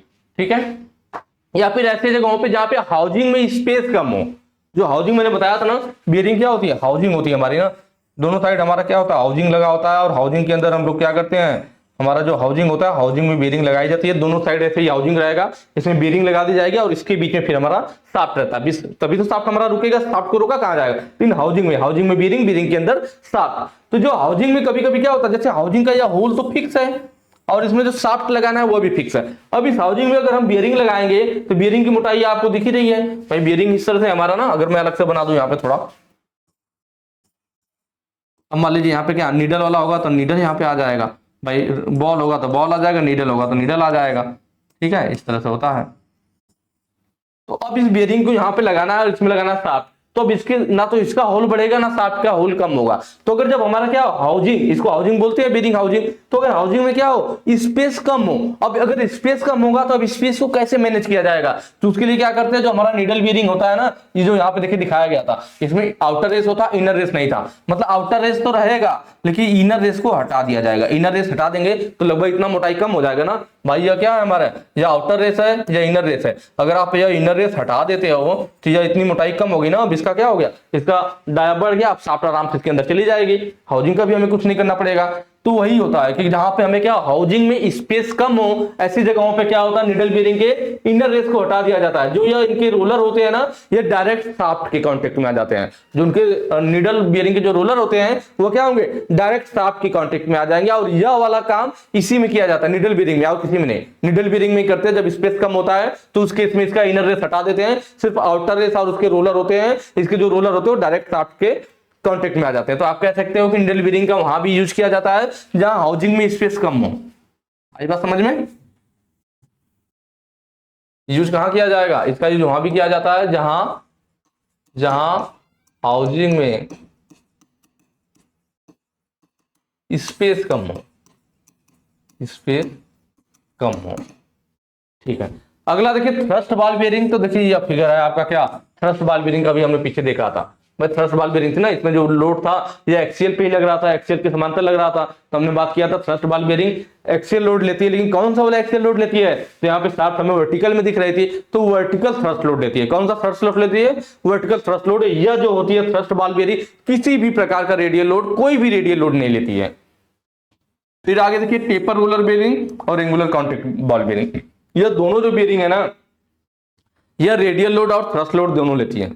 मैंने बताया था ज्यादा तो बेयरिंग हमारी या तो क्या ले रही है, या तो रेडियल लोड ले रही है, ये है तो सिर्फ थ्रस्ट लोड ले रहा है। लेकिन यह जो दोनों बेयरिंग है टेपर रोलर और एंगुलर कॉन्टैक्ट, यह दोनों ऐसी बेयरिंग है जो थ्रस्ट और रेडियल दोनों लोड को लेती है, मतलब एक्सेल और रेडियल या कह लीजिए थ्रस्ट लोड और axial load, sorry radial load दोनों को लेती है। डिफरेंस क्या है, तो यह देखिए टेपर रोलर बियरिंग, तो इसमें देखिए इसमें क्या है, इसमें रोलर का देखिए इधर डाया कम है और इधर डाया ज्यादा है। रोलर का अगर आप डाया देखेंगे ना तो ये वाला डाया देखिए इतना सा है, इधर डाया देखिए इतना है। तो इसमें रोलर जो टेपर में है, दिख भी रहा होगा यहाँ फिगर में, ऐसे टेपर में लगाया भी गया, दोनों में क्या ग्रुप्स कटा हुआ है और टेपर में है। तो अगर हमारा रोलर जो बनाया गया, रोलर का क्या हो, एक साइड डाया ज्यादा हो, एक साइड डाया कम हो, और एक साइड डाया हमारा क्या हो, एक साइड का डाया ज्यादा हो, तो डाया कम ज्यादा, तो ये टेपर में हो गया, तो इसको टेपर रोलर बीयरिंग कहते हैं। ठीक है, तो यह वाला जो दोनों, यह फिगर दोनों देखिए यहाँ पे भी दिखाया गया, इधर का देखिए डाया कम, इधर का डाया ज्यादा, तो इसी का यह भाग दिखाया गया है। तो ये हमारा क्या हो जाता है, टेपर रोलर बीयरिंग हो जाता है। यह इसको यूज कहां करते हैं, मैंने बताया कि ये दोनों में ना एक्सियल और थ्रस्ट लोड दोनों लेता है, लेकिन हमें ध्यान देना होता है कि जहां पर क्या थ्रस्ट लोड ज्यादा, vertical load sorry radial load की अपेक्षा थ्रस्ट लोड अधिक हो, टेपर रोलर कहां यूज किया जाएगा,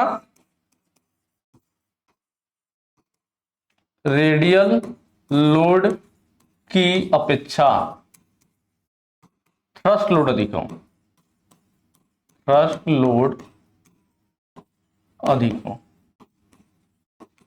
अभी मैंने एक जगह और बताया था, आपको याद होगा स्टार्ट जब हमने किया था कि जब ग्रुप्स गहरे काटे जा रहे थे बॉल बियरिंग में ग्रुप्स जब गहरे काटे गए थे तो वहां भी हमने बात किया था कि जो वह एक्सियल लोड सहन कर सके इसलिए लिया जाता। लेकिन एक्सियल लोड कितना सहन करेगा, तो बताएगा कि रेडियल लोड का सिर्फ 35%, मतलब रेडियल लोड वह ज्यादा सहन कर रही थी, एक्सियल लोड कम सहन कर रही थी। कौन? जिसमें गहरे ग्रुप्स काटे गए थे बॉल बियरिंग में। तो जो बॉल बियरिंग में गहरे ग्रुप्स काटा जाता है तो ज्यादा रेडियल लोड सहन करता है, 35% ही एक्सियल लोड सहन करता है, मतलब रेडियल लोड ज्यादा एक्सियल लोड कम। लेकिन टेपर रोलर में क्या है, यहाँ पे रेडियल लोड की अपेक्षा एक्सियल लोड के लीजिए या थ्रस्ट लोड के लीजिए, दोनों की बात है, ठीक है। तो रेडियल लोड की अपेक्षा क्या, यहाँ थ्रस्ट लोड ज्यादा है, जबकि वहां पे क्या था, वहां पे थ्रस्ट लोड कम था, रेडियल लोड ज्यादा था। तो दोनों में डिफरेंस है, दोनों जस्ट उल्टा है। एंगुलर कॉन्टैक्ट बेयरिंग में क्या होता है, तो देखिए यहाँ पे देख रहे होंगे आप लोग इस फिगर में, ये एक एंगल पे थोड़ा एंगुलर कॉन्टैक्ट मतलब थोड़ा एंगल पे बनाया जाता है, यहाँ पे देख रहे होंगे इसे टेपर एंगल टाइप में बनाया गया है। तो एंगुलर कॉन्टैक्ट बेयरिंग होती है। और एंगुलर कॉन्टैक्ट बेयरिंग कहां पे यूज किया जाता है हमारा, तो यह जब भी क्वेश्चन में आएगा, या दोनों के लिए, रेडियल और थ्रस्ट दोनों लोड के लिए, रेडियल और एक्सियल या फिर थ्रस्ट कह लीजिए। कई बार एग्जाम में पूछता है, नॉर्मल जब पूछे कि कौन सी ऐसी बेयरिंग है जो रेडियल और थ्रस्ट लोड दोनों को सहन कर सकती है, तो वह सिर्फ और सिर्फ एंगुलर कॉन्टैक्ट बॉल बेयरिंग है। जब इन सबों को पूछेगा ना टेपर रोलर का, तो इसको देगा कि कौन सी ऐसी बेयरिंग है जो रेडियल लोड की अपेक्षा एक्सियल लोड अधिक सहन कर सकती है। जब ऐसे पूछेगा तब टेपर रोलर बेयरिंग। लेकिन अगर बस ये पूछे कि कौन सी ऐसी बेयरिंग है जो दोनों लोड को सहन कर लेती है, रेडियल और एक्सियल दोनों लोड को सहन कर सकती है, तो एंगुलर कॉन्टैक्ट बेयरिंग है। ठीक है, ये काफी फेमस क्वेश्चन है, कई बार एग्जाम में आता है आपको, तो इसको ध्यान रखना है। नेक्स्ट वाले चलेंगे। अगला कह रहा है कनेक्टिंग रॉड इलेक्ट्रिकल मोटर्स में कौन सी बेयरिंग सामग्री का उपयोग किया जाता है। तो कनेक्टिंग रॉड और इलेक्ट्रिकल मोटर्स में बात कर रहा है, ठीक है। ठीक है, तो जो इलेक्ट्रिक रॉड है और इलेक्ट्रिकल मोटर्स में हमारा जो यूज किया था वो कॉपर लेड एलॉय। कौन सा यूज किया जाता है, कॉपर लेड एलॉय। अभी हमने पीछे पढ़ा भी था कि जो कॉपर लेड एलॉय होता है क्या, यह जो हमारा कैडमियम वाला है उसकी अपेक्षा क्या, कैडमियम की अपेक्षा अधिक भार पे काम करता है और व्हाइट मेटल की अपेक्षा कम तापमान, सॉरी अधिक तापमान पे काम करता है व्हाइट मेटल की अपेक्षा। अभी हमने पीछे पढ़ा था कि जो कॉपर लेड एलॉय होता है ये कैडमियम की अपेक्षा, कैडमियम एलॉय वाला जो था, कैडमियम एलॉय की अपेक्षा अधिक भार पर, ठीक है। जबकि व्हाइट मेटल है ना, व्हाइट मेटल की अपेक्षा, व्हाइट मेटल की अपेक्षा अधिक तापमान पर। और जब वही हैवी लोड हैवी तापमान दोनों पूछ रहा था तो हमारा कैडमियम बेस्ड एलॉय वाला हो जा रहा था, ठीक है। तो ये कॉपर लेड एलॉय हो गया। और इसकी बात किया गया कनेक्टिंग रॉड और इलेक्ट्रिक मोटर्स में यही बेयरिंग यूज की जाती है, प्लस टरबाइन में भी। कहां पे, टरबाइन में भी यही बेयरिंग यूज की जाती है। कौन सी वाली, कॉपर लेड एलॉय वाली। कनेक्टिंग रॉड का पूछे, इलेक्ट्रिकल मोटर्स का पूछे या टरबाइन का पूछे, तीनों में कॉपर लेड एलॉय वाली ही बेयरिंग यूज की जाती है। व्हाइट मेटल, इसका हम लोगों ने बात किया था, देखिए व्हाइट मेटल मैंने आप लोगों को बताया था कि यह कम तापमान पर, अन्य की अपेक्षा, सबकी अपेक्षा कम तापमान पर और कम भार पे काम करते हैं ना, कम तापमान और कम भार, सबकी अपेक्षा जितनी भी बेयरिंग है सबकी अपेक्षा यह कम तापमान और कम भार पे काम करेगी। और इसमें मैंने आपको बताया था कि अगर टीन आधारित है, कौन सा, टीन आधारित है, तो टीन आधारित वाले को बायबिट मटेरियल बोलते हैं। क्या बोलते हैं, बायबिट मटेरियल। जो बायबिट मटेरियल होता है हमारा, ये किसका बना होता है, तो ये होता है हमारा टीन का, लेड का, टीन, लेड, कॉपर और एंटीमनी, एंटीमनी, ठीक है। बचा क्या, सिंटर्ड एलॉय। सिंटर्ड एलॉय मैंने बताया था कि ये सेल्फ लुब्रिकेटिंग बेयरिंग है। क्या है, सेल्फ लुब्रिकेटिंग बेयरिंग, पीछे हमने पढ़ा था अभी, सेल्फ लुब्रिकेटिंग बेयरिंग।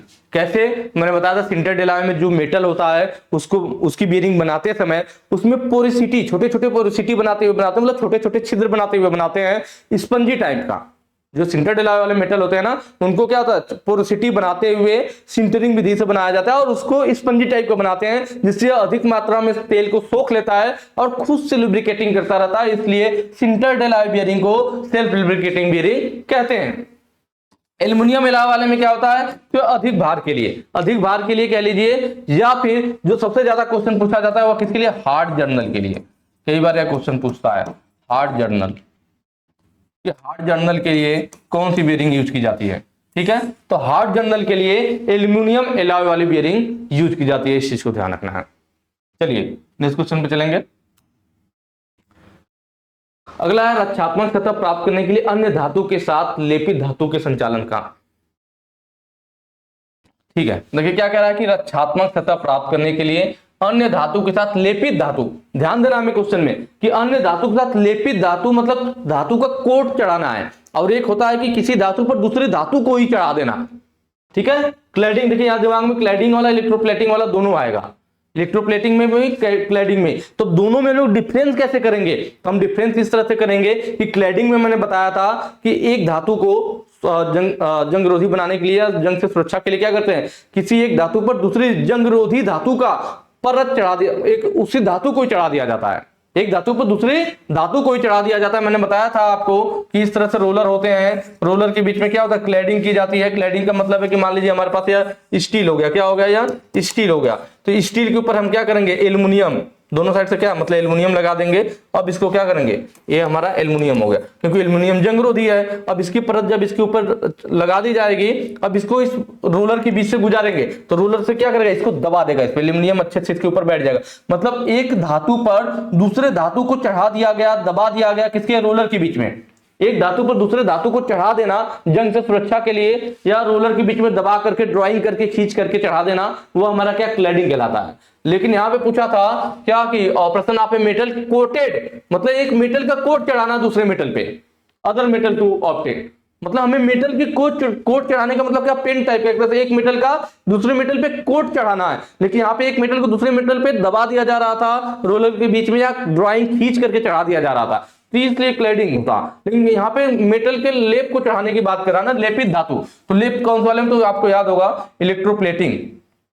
इलेक्ट्रोप्लेटिंग में हमने क्या बात किया था, इलेक्ट्रोप्लेटिंग में हमने बात किया था कि हमारे पास क्या होता है, दो धातु होते हैं, सॉरी एक पार्ट होता है जिसपे हमें क्या होता है, परत को चढ़ाना होता है। जिस परत को भी चढ़ाना है, मान लीजिए क्रोमियम की परत चढ़ानी है, तो दोनों साइड हम क्या करेंगे, एक एक रॉड क्रोमियम की लटका देंगे। तो ये जो रॉड लटकाई जाती है दोनों साइड क्रोमियम वाली इधर इधर, तो यह हमारा जोड़ दिया जाता है किससे, एनोड से, पॉजिटिव से। और जिस पर परत चढ़ाना, जिस पार्ट पर, उससे हम लोग कैथोड से जोड़ते हैं, मतलब निगेटिव से जोड़ते हैं। और इसको फिर दिया जाता है क्या, इसमें जो है इलेक्ट्रोलाइट पदार्थ होते हैं, और इसको दिया जाता है डीसी सप्लाई। क्या दिया जाता है, डीसी सप्लाई। जो डीसी सप्लाई होती है वो हमारा हाई करंट और लो वोल्टेज वाले होते हैं, हाई करंट लो वोल्टेज वाले होते हैं।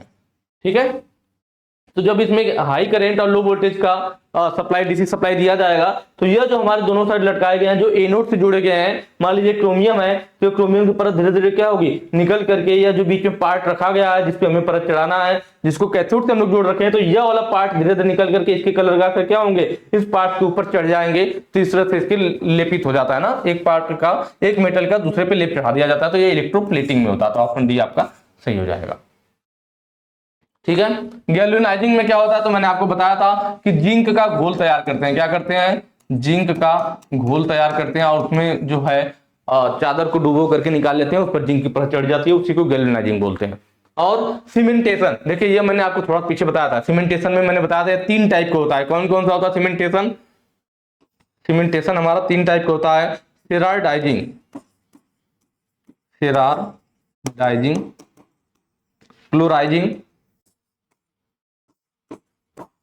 क्लोराइजिंग और क्रोमाइजिंग। सीमेंटेशन प्रोसेस भी हमारा क्या है, एक तरह का सतह को संरक्षण प्रदान करने वाला प्रोसेस है। इसमें भी हमारा सेराडाइजिंग, क्लोराइजिंग, क्रोमाइजिंग होता है। सेराडाइजिंग में क्या करते हैं, जिंक पाउडर यूज करते हैं। क्या यूज करते हैं, जिंक पाउडर।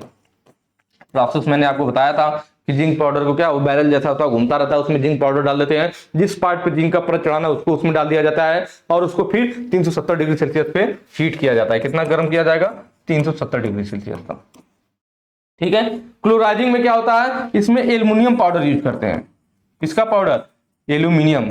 यह देखिए पूछता है कई बार तो किसमें किसका पाउडर यूज किया जाता है, तो क्लोराइजिंग में एल्युमिनियम पाउडर यूज किया जाता है। और इसको 850 से, ये वाली चीज मैं इरेज कर दे रहा हूं ना,